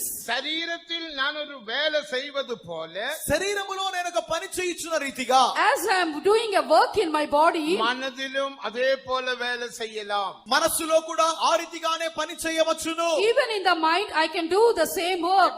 இந்த பேனா சகாயத்தோட வேலை என்று வைத்துக் கொள்ளுங்க. ఇప్పుడు ఇక పెన్ అన్నది ఇక సహాయక పని అని అనుకోండి. And for example, this pen belongs to the brother. நான் திருட வேண்டும் என்று இந்த மனதில் ஒரு எண்ணம் வந்தது. ఇక సహాయక పని పెన్ అయిన వల్ల దాన్ని దొంగిలించాలని ఒక మనసు నాకు కలిగింది. I had a thought that to steal this pen, ஆனால் என்னால திருட முடியவில்லை. కానీ నేను దొంగిలించకపోతున్నాను. but I am not able to steal நான் it. திருட வேண்டும் என்ற எண்ணம் எனக்குள் வந்தது, சகாயத்துக்கும் தெரியாது. నేను ఈ పెన్ను దొంగిలించాలన్నటువంటి ఇక తలపు సహోదరునికి తెలియదు. The thought of stealing the pen, the brother doesn't know, ஆனா என்னால முடியவில்லை. కానీ నాకు వీలు కాలేదు. but I am not able to steal. போய் விடுகிறேன். నేను స్తోత్రం చేసి I వెళ్ళిపోతున్నాను. praise God and go ஆனா away. ஞாபக புஸ்தகத்தில் కానీ జ్ఞాపక But in పుస్తకములో the book of remembrance, பரலோகத்தில் பல புஸ்தகங்கள் உண்டு. పరలోకములో పలు పుస్తకములు there are కలవు. many books in heaven. ஒன்றே ஜீவ புஸ்தகம், ఒకటి జీవ గ్రంథం, One is the book of life. இரண்டாவது ஆட்டுக்குட்டியானவருடைய ஜீவ புஸ்தகம், రెండవదిగా గొర్రెపిల్ల యొక్క జీవ గ్రంథం, Second is the book of the Lamb's book of மூன்றாவது life. ஞாபக புஸ்தகம், మూడవదిగా జ్ఞాపకార్థ గ్రంథం, Third, the book of remembrance. நாலாவது வேத புஸ்தகம். నాలుగవదిగా పరిశుద్ధ గ్రంథం. Next is the Holy Bible. இப்படி பல பல பல பல புஸ்தகங்கள் உண்டு. ఈ విధముగా పలు పలు గ్రంథములు కలవు. Likewise, there are many books in heaven. ஞாபக புத்தகத்தில் జ్ఞాపకార్థ In the గ్రంథమునందు book of remembrance, தேவன் என்ன செய்வார்? దేవుడు ఏం చెయ్యును? what does the Lord do? இன்றைக்குள்ள டேட் போட்டு ఈ దినం యొక్క తేదీ వేసి He will write today's date. தேவனுக்கு மகிமை. దేవునికి మహిమ. Praise be to God. இன்றைக்கு 11 11 Today is 11.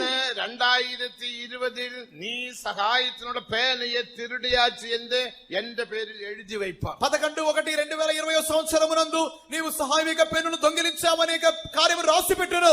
On 11/1/2020, you have steal the brother of brother ஆண்டவரே, Sahayam. நான் திருடவில்லை.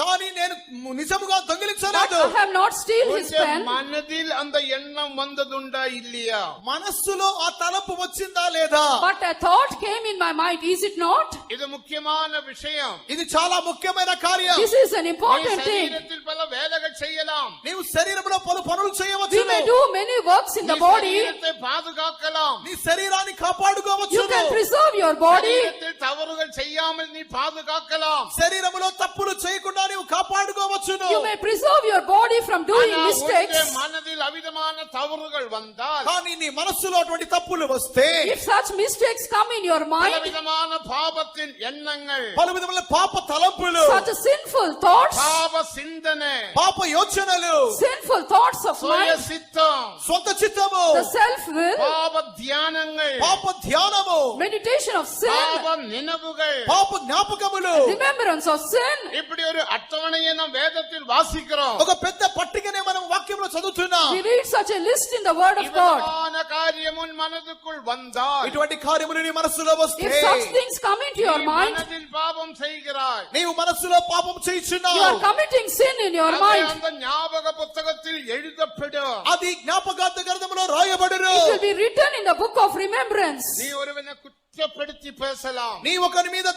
నేరం మోపి మాట్లాడవచ్చును. You may blame others and speak against them. பலரும் பலரையும் குற்றப்படுத்தி பேசுகிறார்கள். పలువురిని నేరం మోపి మాట్లాడుతున్నారు. Many are blaming others and speaking against them. மனைவி புருஷனை குற்றப்படுத்தி பேசுகிறாங்க. భార్య భర్త మీద నేరం మోపుచున్నది. The wife is blaming his புருஷன் husband, மனைவியை குற்றப்படுத்தி பேசுகிறார். భర్త భార్య మీద నేరం మోపుచున్నాడు. and husband is blaming her wife. இதை அந்த ஞாபக புத்தகத்தில் எழுதும் போது ఇది జ్ఞాపకార్థ గ్రంథములో రాయించినప్పుడు When it is written in the book of remembrance, கொலை பாதகம் என்று எழுதுவாங்க. హత్యా సమానమైన పాపము. it is equal to committing murder. இது கொலை பாதகம். ఇది హత్యతో సమము. It is equal to murder. எங்க இருக்கு வசனம்? ఎక్కడ ఉంది వాక్యం? Where it is written, லேவியாகமம் 19 அதிகாரம் 16 வசனத்தை வாசிக்கும் போது, లేవికాండము 19వ అధ్యాయం 16వ వాక్యమునందు, when we turn to Leviticus chapter 19 verse 16, லேவியாகமம் 19:16, లేవికాండము 19:16, Leviticus 19:16, அங்கும் இங்கும் கோல் சொல்லி திரியாதிருப்பதாக. నీ ప్రజలలో కొండములాడుచు ఇంటింటికి తిరగకూడదు. thou shalt not go up down as a tale bearer. பிறனுடைய பாவக்கு நீ உடன்பட வேண்டாம். ఇతరునికి పాపములోని పాలి భాగస్తునిగా మారవద్దు. Thou stand against the blood of thy நான் neighbor. கர்த்தர். నేను దేవుడను. I am the Lord. அங்கும் இங்கும் கோல் சொல்லி திரிவது, అక్కడ ఇక్కడ కొండములు మాట్లాడుచు తిరుగుట, Going up and down as a tale bearer. குற்றப்படுத்தி பேசுவது, నేరం మోపి మాట్లాడుట, Blaming others and இது speaking. கொலை பாதகம். ఇది హత్యతో It సమము. is equal to murder. இது மனதில் வருகிற பாவம். ఇది మనస్సులో కలిగే పాపము. This is the sin in the mind. சரீரத்திலும் வருகிற பாவம். శరీరములో కూడా కలుగు పాపము. And sin in our body. உங்களுக்கு நன்றாக விளங்கும்படியாக మీకు బాగా అర్థమగుటకు For you to understand it well, மத்தேயு 5 அதிகாரம் 27-28 வசனங்களில் మత్తయి సువార్త 5వ అధ్యాయం 27-28 వాక్యములందు Matthew chapter 5 verses 27 and இயேசு 28. சொன்னது பாருங்கள். యేసు చెప్పింది చూడండి. See what Jesus said. விபச்சார பாவம் செய்யாதிருப்பாயாக என்று பூர்வத்தார் குறைத்தது நீங்கள் கேள்விப்பட்டிருக்கிறீர்கள். వ్యభిచారం చేయవద్దని చెప్పబడిన మాట మీరు విన్నారు కదా. You have heard that you should not do ஆனா any நான் adultery. உங்களுக்கு சொல்லுகிறேன், నేను మీతో చెప్పినది But ఏమనగా, I say unto you, ஒரு ஸ்திரீயை இச்சையோட பார்க்கிற எவனும் அவளுமாக இருதயத்தில் వ్యభిచార పాపం செய்தாய். ఒక స్త్రీని మోహం చూపుతో చూచు ప్రతి వాడును అప్పుడే తన హృదయమందు ఆమెతో వ్యభిచారం చేసిన వాడగును. whosoever looketh a woman with lust has committed adultery with her இந்த already in his வசனம் heart. சாதாரண வசனமாக நீங்கள் எண்ணாதீர்கள். ఈ వాక్యమును సాధారణమైన వాక్యముగా అనుకోవద్దు. Do not count this verse an ordinary our verse. பரிசுத்தத்தில் வைராக்கியமுள்ள தேவன். ఆయన పరిశుద్ధతలో వైరాగ్యము గల దేవుడు. The Lord has a great zeal for நான் holiness. பரிசுத்தர். నేను పరిశుద్ధుడను. I am holy. எந்த மனதில் அப்படிப்பட்ட எண்ணம் இல்ல. నా మనస్సులో అటువంటి తలంపు లేదు. There is no such thought in my mind. எந்த மனதில் பாவம் இல்ல. నా మనస్సులో పాపము లేదు. There is no sin in my mind. 2 கொரிந்தியர் 5 அதிகாரம் 21 வசனத்தின்படி 2వ కొరింథీయులు 5వ అధ్యాయం 21వ వాక్య ప్రకారము, According to 2 Corinthians chapter 5 verse 21, நான் பாவம் அறியாத தேவன். నేను పాపము ఎరుగని I దేవుడను. am a God who knew no sin. நீங்கள் தேவனுடைய நீதியை தரித்துக் கொள்ளும்படியாக பாவம் அறியாதவர் நமக்காக பாவ బలిயாக மாற்றப்பட்டார். మనము ఆయనందు దేవుని నీతి ఎగునట్లు పాపం ఎరుగని ఆయన మన కొరకు పాపముగా మారెను. He was made sin for us who knew no sin, that we might become righteousness of God. ఆయన మనసులో పాపము లేదు. There is no sin in his mind. உன் மனதிலும் பாவம் இருக்கலாகா. నీ మనసులో కూడా పాపం ఉండకూడదు. There should be no sin in your mind. என் மனதும் உங்கள் மனதும் ஒன்றாக்கப்பட முடியும். అప్పుడు మీ మనస్సు నా మనస్సు ఒక్కటిగా చేయబడును. Then only your mind and my mind will be என்னுடைய united. மனதும் உங்கள் மனதும் ஒன்றாக்கப்பட வேண்டும். నా మనస్సును మీ మనస్సును ఏకం చేయబడాలి. My mind and your mind must be united. என்னுடைய சுபாவம் உங்கள் சுபாவம் ஒன்றாக்கப்பட வேண்டும். నా స్వభావము మీ స్వభావము ఏకం చేయబడాలి. My character and your character must be united.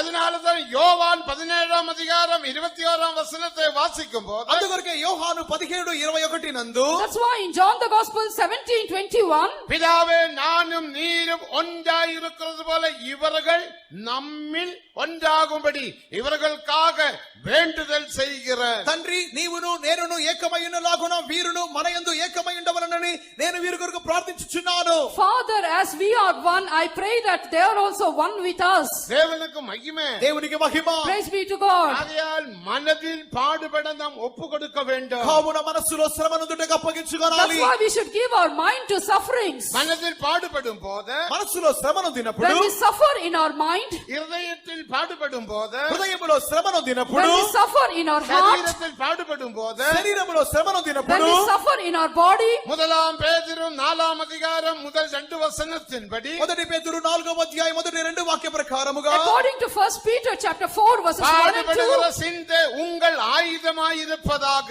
శ్రమపడి ఇక మనస్సును ఆయుధముగా ధరించుకొనుడి. arm yourself with the mind of sufferings. பாடுபடுகிறவன் இனிய மாம்சத்தில் ஜீவிக்கும் காலம் வரைக்கும் அவன் மனுஷருடைய சித்தத்தின்படி பிழைக்காமல் பாவங்களை விட்டு ఓయిందిరుపాన్. శరీరమందు శ్రమపడిన వాడు శరీరమందు జీవించు మిగిలిన కాలములో ఇక మీదట మనుజాశలను అనుసరించి నడుచు గనుక పాపముతో ఇక జోలి ఏమీ లేక ఉండును. Then he no longer shall live in the rest of his time in the flesh of the lust of them, but to the will of God. நாம் பாடுபட்டு ஜீவிக்க வேண்டும். కావున శ్రమనొంది జీవించాలి. That's why we should give ourselves for உங்கள் sufferings. எண்ணங்களில் பாடுபட வேண்டும். మీ తలపులలో శ్రమనొందాలి. You should suffer in your thoughts. தேவனுக்கு மகிமை. దేవునికి మహిమ. Praise be to God. அந்த பாடுகள் எப்படி வரும்? ఆ శ్రమలు ఏ రీతిగా How వచ్చును? will that suffering come to us? யோபினுடைய சரித்திரத்தை படிக்கும் போது యోబు చరిత్రను When చూచినప్పుడు we read the history of Job, யோபு மனதில் பாடுபட்டார். యోబు మనస్సులో శ్రమనొందెను. Job suffered in his mind. யோபு இருதயத்தில் பாடுபட்டார். యోబు హృదయములో శ్రమనొందెను. Job suffered in his heart. யோபு சரீரத்திலும் பாடுபட்டார். యోబు శరీరములో శ్రమనొందెను. Job suffered in his body. அவன் மனதில் பாடுபட்டது எப்படி? యోబు మనస్సులో ఏ రీతిగా శ్రమనొందెను? How did he suffer in his mind? ஒருவர் உனக்கு விரோதமாக ஏசும் போது ఒకడు నిన్ను విరోధముగా తిట్టినప్పుడు, One will speak against you. உன்னை நிந்திக்கும் போது నిందించినప్పుడు, When they blame you, உனக்கு விரோதமாக பேசும் போது నీకు విరోధముగా when they మాట్లాడినప్పుడు speak evil against அந்த you, பேச்சுகள் உன்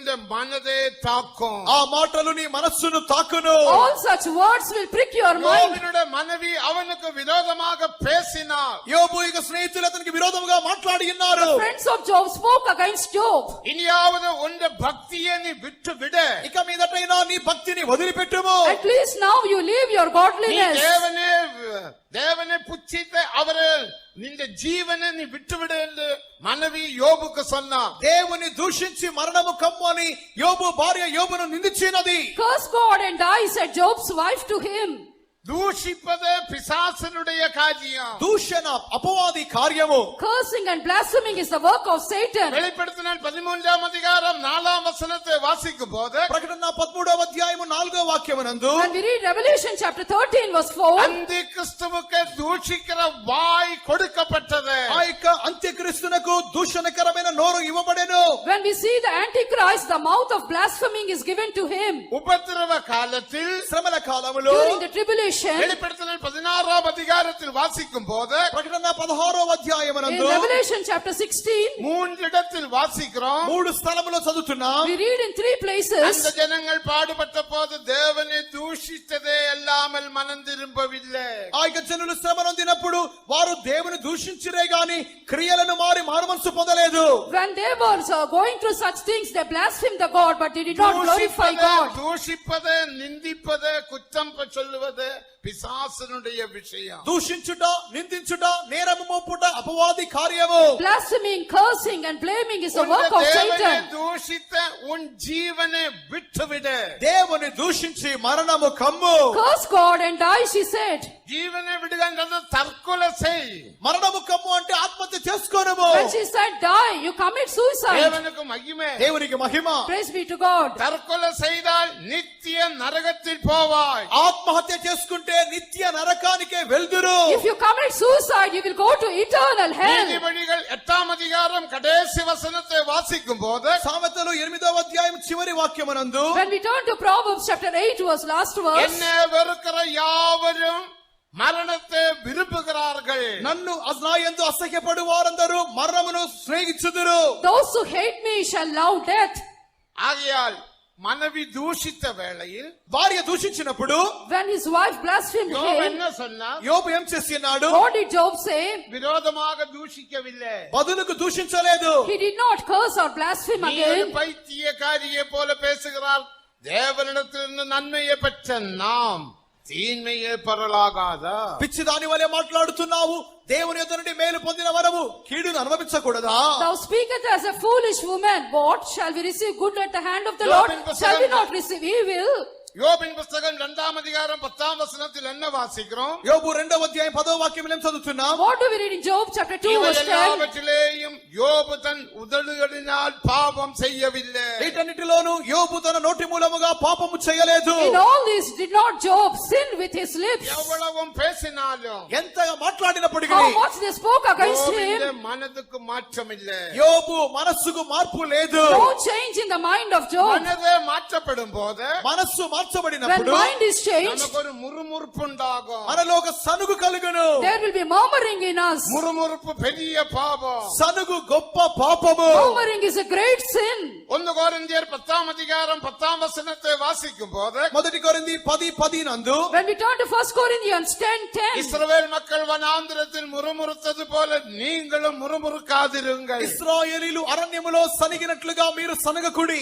you should not murmur as Israelite murmured in the wilderness. முறுமுறுத்த 24,000 பேர் பட்டு போனார்கள். సనిగినటువంటి 24,000 మంది సంహరించబడిరి. And 24,000 who murmured were அதே போல destroyed. நீங்களும் முறுமுறுக்காதிருங்கள். ఆ రీతిగా మీరును సనగకుడి. That's why you should not murmur. முறுமுறுப்பு எப்படி வரும்? సనుగు ఏ రీతిగా వచ్చును? How will this murmuring come to us? மனதில் எண்ணங்கள் மாற்றப்படும் போது, మనస్సులోని తలంపులు మార్చబడినప్పుడు. When the thoughts of our இப்ப mind are நமக்கு changed. விரோதமாக யாராவது பேசினால், ఇప్పుడు మనకు విరోధముగా ఎవరైనా మాట్లాడినట్లయితే, Anyone speak against உங்களை us, திட்டினால், మిమ్మల్ని తిట్టినట్లయితే, anyone scold you, கெட்ட வார்த்தை பேசினால், చెడ్డ మాటలు if they మాట్లాడితే speak evil against you, சந்தோஷமாய் இருக்க முடியுமா? సంతోషముగా ఉండగలరా? can you rejoice and be அப்படிதான் happy? இருக்கணும். ఆ రీతిగానే ఉండాలి. Like that we should be seen. மத்தேயு 5ஆம் அதிகாரம் 11-12 வசனங்களை வாசிக்கும் போது, మత్తయి 5వ అధ్యాయం 11-12 వాక్యముల యందు Matthew chapter 5 verses 11 and 10. என் நாம நிமித்தம் உங்களை நிந்தித்த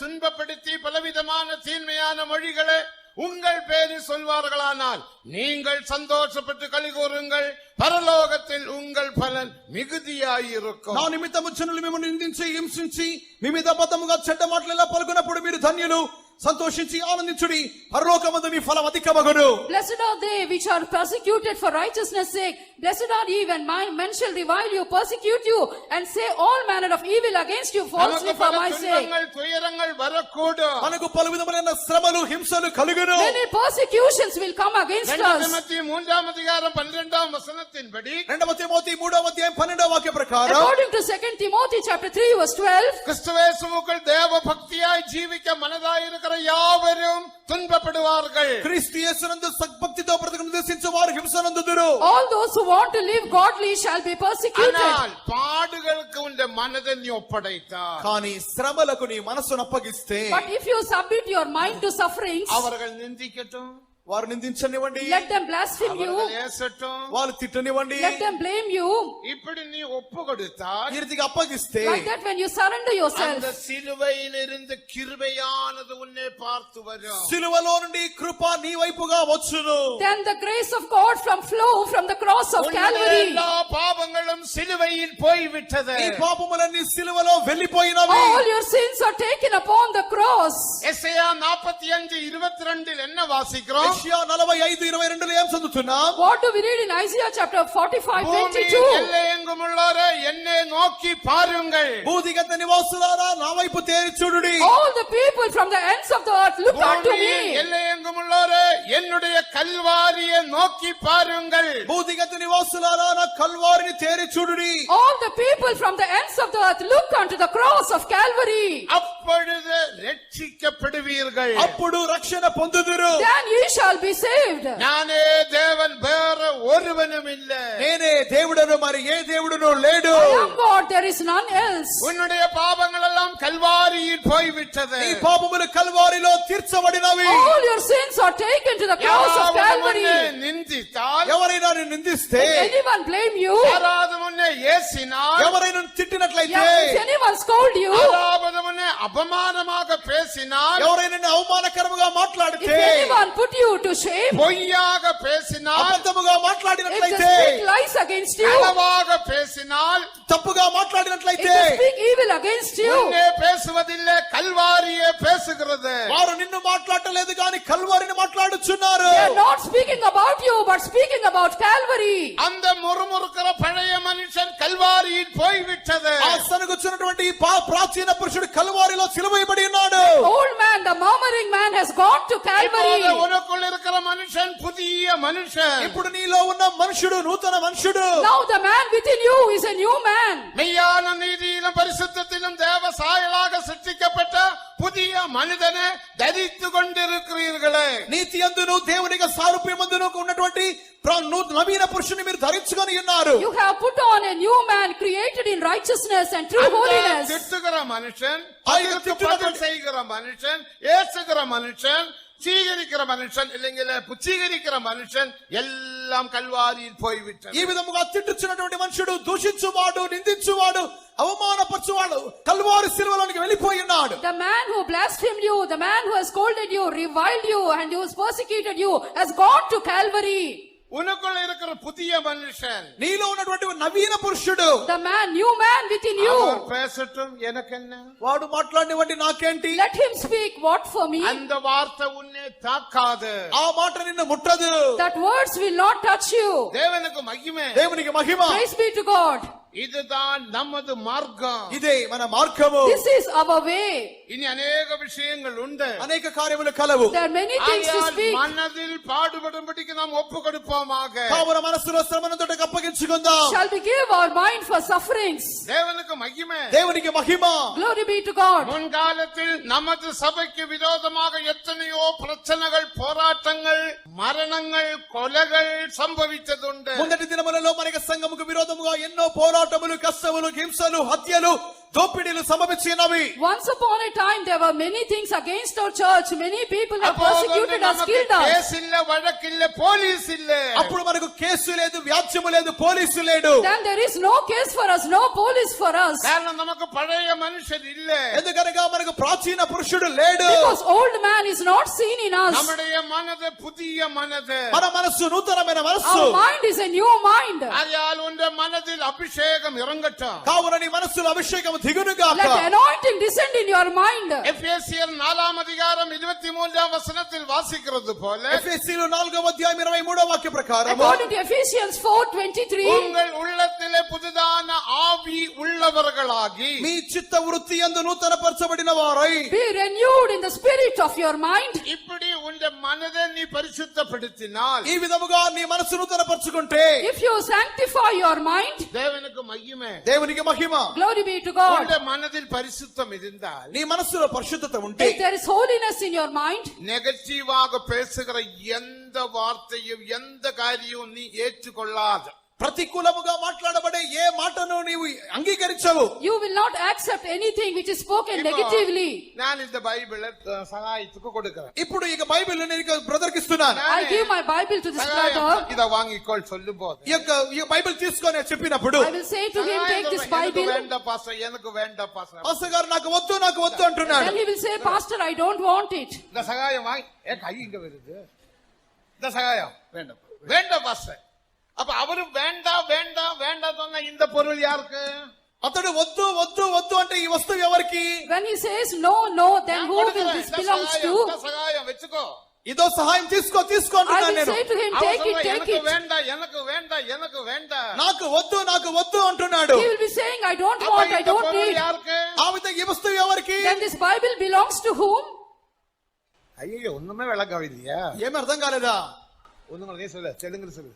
ఈ యొక్క నాకు వద్దు అని చెప్పినట్లయితే ఇక వస్తువు మరి తిరిగి ఎవరికి చెందుతుంది? எனக்கு தான். నాకే. It belongs to me only. ஒருத்தர் உங்களை திட்டும் போது ఒకడు మిమ్మల్ని తిట్టినప్పుడు When one scolds அதை you, நீங்கள் ஏற்றுக்கொள்ளாவிட்டால் ఆ తిట్లను మీరు if you will అంగీకరించకపోతే not accept it, அந்த திட்டெல்லாம் அவனுக்கு தான். ఆ తిట్లన్నీ తిట్టిన వానికే. all the scoldings belongs to the man who scolded అది you. నీకు కాదు. It does not belong to you. மனதிலே பரிசுத்தம். ఇదే మనస్సులో పరిశుద్ధత. This is the holiness in mind. தேவனுக்கு மகிமை. దేవునికి మహిమ.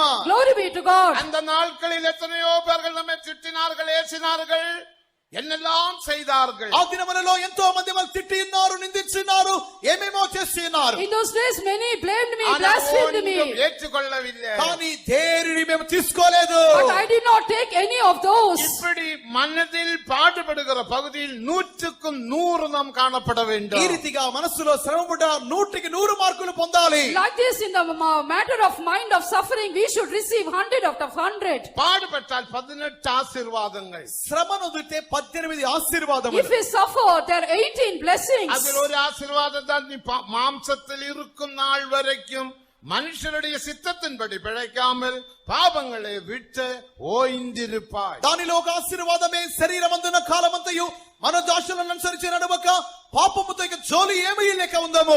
One blessing is that you shall no longer live the rest of his time in the flesh to lust of men, but to do the will of God. நேரமானபடினால் அடுத்த 3 விஷயத்தை சொல்லிட்டு போறேன். அடுத்த 100 கல திராட்சை ரசம். అటు తర్వాత 100 తూముల ద్రాక్షారసము. Then 100 baths of wine.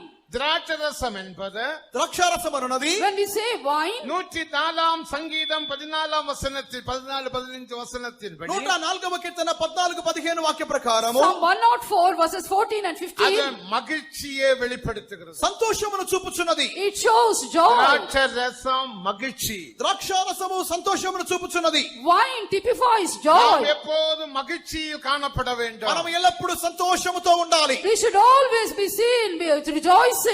பிரசங்கி 3ஆம் அதிகாரம் 12ஆம் வசனத்தை வாசிக்கும் போது ప్రసంగి 3వ అధ్యాయం 12వ వాక్యమునందు In Ecclesiastes chapter 3 verse 18, 12 verse 12, 12ஆம் வசனம், மகிழ்ச்சியாயிருப்பதும் உயிரோடு இருக்கையில் நன்மை செய்வதுமே அல்லாமல் உலகத்தில் வேற நன்மை இல்லை. సంతోషముగా ఉండుట కంటేను తమ బ్రతుకు సుఖముగా వెళ్ళబుచ్చుటకంటే శ్రేష్టమైనది నరులకు ఏదియూ లేదు. there is no better thing upon the earth just to be happy and rejoicing in his life. பிலிப்பியர் நிருபத்தில் 14 இடத்தில் சந்தோஷமாயிருங்கள் சந்தோஷமாயிருங்கள், மறுபடியும் நான் சொல்லுகிறேன் சந்தோஷமாயிருங்கள் என்று நாம் வாசிக்கிறோம். ఫిలిప్పీలకు రాసిన పత్రికలో మనం చదువుచున్నప్పుడు 14 చోట్ల సంతోషించుడి, మరలా సంతోషించుడి అని చెప్పబడి ఉన్నది. In Ephesians to Philippians in 14 places we read, rejoice in the Lord, rejoice and be happy. எப்போதும் சந்தோஷமாயிருக்கலாம். ఎల్లప్పుడూ సంతోషముగా ఉండగలము. Always we can rejoice.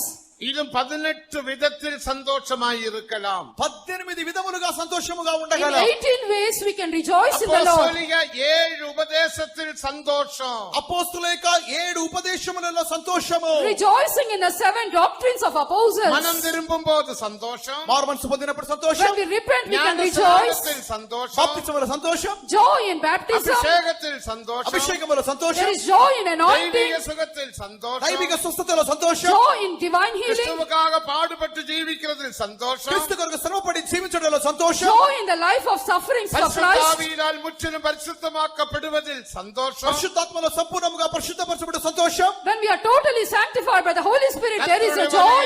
எடுத்துக்கொள்ளப்படும் போது சரீர மீட்பில் சந்தோஷம், ప్రభు యొక్క రాకడలో ఎత్తబడినప్పుడు శరీర విమోచనలో సంతోషము, When we receive the redemption of the body at the coming of the Lord, there is a great joy. 19ஆம் அதிகாரம் 7ஆம் வசனத்தில் வாசிக்கிறோம். దాని గురించి ప్రకటన గ్రంథము 19వ అధ్యాయం 7వ వాక్యమును చదువుతున్నాం. We read in Revelation chapter 19 verse 7. அடுத்த வேதத்தை வாசிக்கும் போது சந்தோஷம், దేవుని వాక్యం చదువుతున్నప్పుడు When సంతోషం, we read the word of God, there is a வேதத்தை joy. தியானிக்கும் போது சந்தோஷம், దేవుని వాక్యం ధ్యానించినప్పుడు When we సంతోషం. meditate the word of God, there is a joy. எரேமியா 16:15 வாசிக்கிறோம். ఇర్మియా 16:15 చదువుతున్నాము. Jeremiah 15:16 we read about this. தேவனுக்கு மகிமை, దేవునికి మహిమ, Glory be to God. சுத்திகரிப்பில் சந்தோஷம், శుద్ధీకరణలో సంతోషం, Joy in sanctification. இப்படி பல விதத்தில் சந்தோஷம் உண்டு. పలు పలు రీతిలుగా సంతోషం ఉన్నది. Like this we can receive joy in many ways. தேவன் சொன்னார், நான் உனக்கு சந்தோஷத்தை தந்தேன். దేవుడు చెప్పినాడు, నేను నీకు సంతోషం ఇచ్చి ఉన్నాను. The Lord said, I have given joy to you.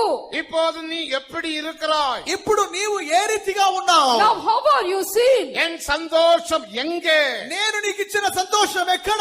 Where is the joy? அந்த சந்தோஷத்தில் 100 கல திராட்சரசமாக காணப்படுகிறது. ఆ సంతోషము 100 తూముల ద్రాక్షారసముగా ఉన్నది. That joy is seen as 100 baths of wine. தேவஜனமே, நாம் எப்போதும் சந்தோஷமாய் இருக்கலாம். దేవుని జనమా, మనం ఎల్లప్పుడూ సంతోషముగా ఉందాం. We are children of God, shall we rejoice always. தேவனுக்கு மகிமை. దేవునికి మహిమ. Glory be to God. அப்படினால் சந்தோஷமாய் இருங்கள். కావున సంతోషముగా ఉండుడి. That's why all of you be அந்த happy. 100 கல எண்ணெய், 100 తుముల నూనె, 100 baths of oil. எண்ணெய் என்பது நிறைவான அபிஷேகத்தை வெளிப்படுத்துகிறது. నూనె నిండైన అభిషేకాన్ని చూపుచున్నది. Oil shows fullness of anointing. 104ஆம் சங்கீதம் 14-15 வசனத்தில் அங்கேயும் வாசிக்கிறோம், முகக்கலை எண்ணெய், முகக்கலை. 104వ కీర్తన 14, 17, 15 వాక్యములో ముఖమునకు తేటనిచ్చున్నటువంటి నూనె. In Psalm 104 verses 15 and 16 we read that the oil will give the gladness to your countenance. நிறைவான அபிஷேகத்தில் ஒரு பெரிய மகிழ்ச்சி உண்டு. నిండైన అభిషేకములో ఒక గొప్ప సంతోషము కలదు. There is a great joy in the fullness of anointing. அபிஷேகத்தில் ஆறுதல் உண்டு, இளைப்பாறுதல் உண்டு. అభిషేకములో ఆదరణ విశ్రాంతి కలదు. There is rest and peace in அதனால anointing. எப்போதும் நம் ஆவியில் நிரம்ப ஊழியர்கள் உற்சாகப்படுத்துகிறார்கள். అందుకొరకే మీరు ఎల్లప్పుడూ ఆత్మలో నింపబడు నిమిత్తమై సేవకులు మిమ్మల్ని ఉత్సాహపరుస్తున్నారు. That's why servants of God are encouraging you to get filled in the Spirit. ரோமர் 14:16 வாசிக்கும் போது రోమా 14:17 నందు When we read in Romans 14:17, தேவனுடைய ராஜ்யம் புசிப்பும் குடிப்பும் அல்ல, దేవుని రాజ్యం భోజనము పానము కాదు. the kingdom of God is not meat and drink. நீதியும் சமாதானமும் பரிசுத்தாவினால் உண்டாகும் சந்தோஷம். నీతి సమాధానం పరిశుద్ధాత్మ వల్ల కలుగు సంతోషమైనది. It is righteousness, peace and joy in the Holy எந்த Ghost. போராட்டத்திலும் எந்த பிரச்சனையிலும் சந்தோஷமாய் இருக்கலாம். కావున ఎటువంటి పోరాటములు శ్రమల మధ్యలో ఎన్నో సంతోషముగా ఉండగలం. Whatever may be the conflict, we can rejoice in the Lord. யோசேப்பு சந்தோஷமாய் இருந்தார். యోసేపు సంతోషముగా ఉండెను. Joseph was seen happy. தானியேல் சந்தோஷமாய் இருந்தார். దానియేలు సంతోషముగా ఉండెను. Even Daniel was joyful. தாவீது சந்தோஷமாய் இருந்தார். దావీదు సంతోషముగా ఉండెను. David also was joyful. இவர்களெல்லாம் பல பாடுகள் வழியாக போனவர்கள். వీరందరూ పలు శ్రమల గుండా వెళ్ళిన వారు. They all went to different kinds of ஆனால் sufferings. அவருடைய சந்தோஷம் குறைந்து போகவில்லை. కానీ వారి సంతోషము తగ్గిపోలేదు. Never their joy came down. இந்த சந்தோஷத்தில் 100 கலை காணப்பட ఈ வேண்டும். యొక్క సంతోషములో 100 తూములు కనబడవలెను. In your joy, you should be seen as 100 baths. இனி தேவையான உப்பு. లెక్కలేనంత ఉప్పు. Then the salt without உப்பு measure. என்பது தேவ கிருபையை வெளிப்படுத்துகிறது. ఉప్పు అన్నది దేవుని కృపను చూపుచున్నది. Salt shows the grace of God. கிருபைக்கு அளவில்லை. కృపకు అంతు లేదు. There is no measure for the grace of உனக்கு God. எந்த அளவுக்கு கிருபை தேவையோ அந்த அளவுக்கு நீ பெற்றுக் கொள்ளலாம். నీకు కృప ఎంతగా కావాలనో అంతగా నీవు పొందుకొనవచ్చును. To the extent you want the grace, to that extent you can receive the grace of God. தேவனுக்கு மகிமை. దేవునికి మహిమ. Glory be to God. கிருபையினால் நாம் பூரண பரிசுத்தவான்களாக மாற்றப்படுகிறோம். కృప మూలముగా మనం సంపూర్ణ పరిశుద్ధులుగా మార్చబడుచున్నాం. By the grace of God, we become perfect ஆகையால் saints. கிருபையை நாம் பெற்றுக்கொள்வோமாக. కావున కృపను మనం పొందుకొందుముగాక. That's why shall we receive the grace of God. ஆகையால் இந்த 5 வித அனுபவங்களில் நாம் காணப்படுவோமாக. కావున మనకి 5 విధములైన అనుభవములు కనపడుదుము గాక. We must be seen in these 5 இந்த experiences. அனுபவம் இராவிட்டால் ఈ అనుభవాలు లేకపోతే If you don't have these இப்போ experiences, உனக்கு பிரச்சனை வரும்போது நீ துக்கப்பட்டு அவன் செய்தபடி நீயும் செய்தால் నీకు கலிகையில் போக முடியாது. నీకు సమస్య కలిగినప్పుడు నీవు దుఃఖపడి ఇతరులు చేసిన విధముగానే నీవు ప్రతిగా చేసినట్లయితే నీవు రాకడకు వెళ్ళలేవు. when you face problems, when you do the things when others do for you, when you take revenge, you cannot be caught up in the coming எந்த of the Lord. சூழ்நிலையிலும் நாம் இந்த அனுபவத்தை பாதுகாத்து ஜீவிப்போமாக. ఎట్టి పరిస్థితుల మధ్యలో నేను ఈ అనుభవములు కాపాడుకొని జీవిద్దాం. Under all circumstances, we should preserve these அதற்கேற்ற experiences. ஒரு அபிஷேகத்தை இப்போது நாம் பெற்றுக்கொண்ட கூட்டத்தை முடிப்போம். దానికి తగిన ఒక అభిషేకాన్ని ఇప్పుడు పొందుకొని కూటాన్ని ముగిద్దాం. Shall we receive an anointing needed for அதற்காக this? நாம் எல்லாரும் எழும்பி நிற்போமா? అందుకొరకు మనమందరం లేచి Now నిలబడదాం. shall we all stand up in the அந்த presence of பூரணம் God? பெற்றுக்கொள்வோமாக. అయితే సంపూర్ణతను పొందుకుందాం. Shall we receive that perfection? தேவனுடைய நோக்கம் நம்முடைய வாழ்க்கையில் நிறைவேறட்டும். దేవుని ఉద్దేశము మన జీవితంలో నెరవేరును గాక. The purpose of God must be fulfilled in our lives. ஆண்டவரே என்னை பூர்ணப்படுத்தும் என்று சொல்லி நீ ஒப்பு கொடுப்பீரானால் దేవా నన్ను సంపూర్ణపరచుమని మిమ్మల్ని మీరు అప్పగించుకున్నట్లయితే When you surrender to God saying, Lord, make me perfect, அந்த வெள்ளி என்பது நம்முடைய ரட்சிப்பை வெளிப்படுத்துகிறது. ఆ యొక్క వెండి అన్నది మనకి రక్షణ చూపుచున్నది. that silver shows our salvation. நம்முடைய ரட்சிப்பு பூர்ணமாக காணப்பட வேண்டும். మన రక్షణ సంపూర్ణపరచబడాలి. Our salvation must be perfected. நேற்றைக்கு நாம் கேட்டது போல నిన్నటి రాత్రి కాలమున విన్న రీతిగా Yesterday when we heard the word of ரட்சிப்புக்கு God, 3 பகுதிகள் உண்டு. రక్షణకు 3 మెట్లు కలవు. there are 3 aspects of this முதலாவது salvation. ரட்சிக்கப்பட்டோம். మొదటిగా రక్షణ పొంది ఉన్నాం. Firstly, we are saved. இரண்டாவது ரட்சிக்கப்பட்டு கொண்டிருக்கிறோம். రెండవదిగా రక్షణ పొందొచ్చు Now ఉన్నాం. we are being saved. மூன்றாவது ரட்சிக்கப்படுவோம். మూడవదిగా రక్షణ పొందుదుము. And we are going to be saved. நம்முடைய ரட்சிப்பு 100க்கு 100ஆக பூர்ணமாக காணப்பட வேண்டும். మన రక్షణ 100కి 100 పార్లు పూర్ణముగా ఉండాలి. Our salvation must be 100 out of 100, a அதற்கு நமக்கு perfection. வல்லமையின் அபிஷேகம் தேவை. అందు నిమిత్తమైన శక్తివంతమైన అభిషేకం ఆమేన్. మనకు We need కావాలి. a powerful anointing for எத்தனை பேர் it. வாஞ்சிக்கிறீர்கள்? ఎంతమంది How కోరుచున్నారు? many of you desire it? எத்தனை பேருக்கு அபிஷேகம் தேவை? ఎంతమందికి అభిషేకం How కావాలి? many of you need the anointing? தேவன் நம்மை அழைத்தார். దేవుడు మన పిలిచి The ఉన్నాడు. Lord has called us இயேசுவை போல மாறும்படியாக యేసువలే మారుటకు to become like Jesus. அதுக்கேற்ற அபிஷேகத்தை பெற்றுக்கொள்ளுங்கள். అందుకు తగిన అభిషేకాన్ని పొందుకుందాం. Receive the anointing needed for ஆவியின் it. நிரம்புங்க சொன்ன உடனே நீங்கள் கை தட்டி ஆவியின் நிரம்ப வேண்டும். ఆత్మలో నింపబడిన చెప్పుగానే చప్పట్లు కొట్టి ఆత్మలో నింపబడాలి. When I say fill in the spirit, clap your hands and speak out of எல்லாரும் ஆவியின் நிரம்புங்கள். అందరూ ఆత్మలో all to నింపబడదాం. fill in the spirit of God. வல்லமையின் அபிஷேகத்தை பெற்றுக்கொள்ளுங்கள். శక్తివంతమైన అభిషేకాన్ని పొందుదాం. Receive a powerful anointing of God. தடைகளை மாற்றுங்கள். ఆటంకములు కొట్టివేయును. Remove all hindrances. எல்லா தடைகளை அகற்றுங்கள். ప్రతి ఆటంకములు కొట్టివేయును. Remove all hindrances. இயேசுவே என்னை பூர்ணப்படுத்து. యేసయ్యా పూర్ణునిగా మార్చుము. Jesus, make me perfect. இயேசுவே என்னை உம்மை போல மாற்று. యేసయ్యా మీ వలె నన్ను మార్చుము. Jesus, change me like you. அபிஷேகம் இறங்கட்டும். అభిషేకం దిగురుగాక. Let the anointing எல்லாரும் வாய் descend. திறந்து பேசுங்கள். నార్త్ అన్య భాషలు మాట్లాడుడి. Open your mouth and speak in unknown tongues. சத்தம் உயர்த்தி பேசுங்கள். గట్టిగా అన్య భాషలు మాట్లాడుడి. With a loud voice you speak in tongues. அந்நிய பாஷையில் தெளிவாக பேசுங்கள். అన్య భాషలో గట్టిగా తేటగా మాట్లాడుడి. Clearly, loudly speak in unknown tongues. அந்நிய பாஷையில் பேசுகிறவன் தேவனோடு பேசுகிறான். అన్య భాషలు మాట్లాడువాడు దేవునితో మాట్లాడుచున్నాడు. He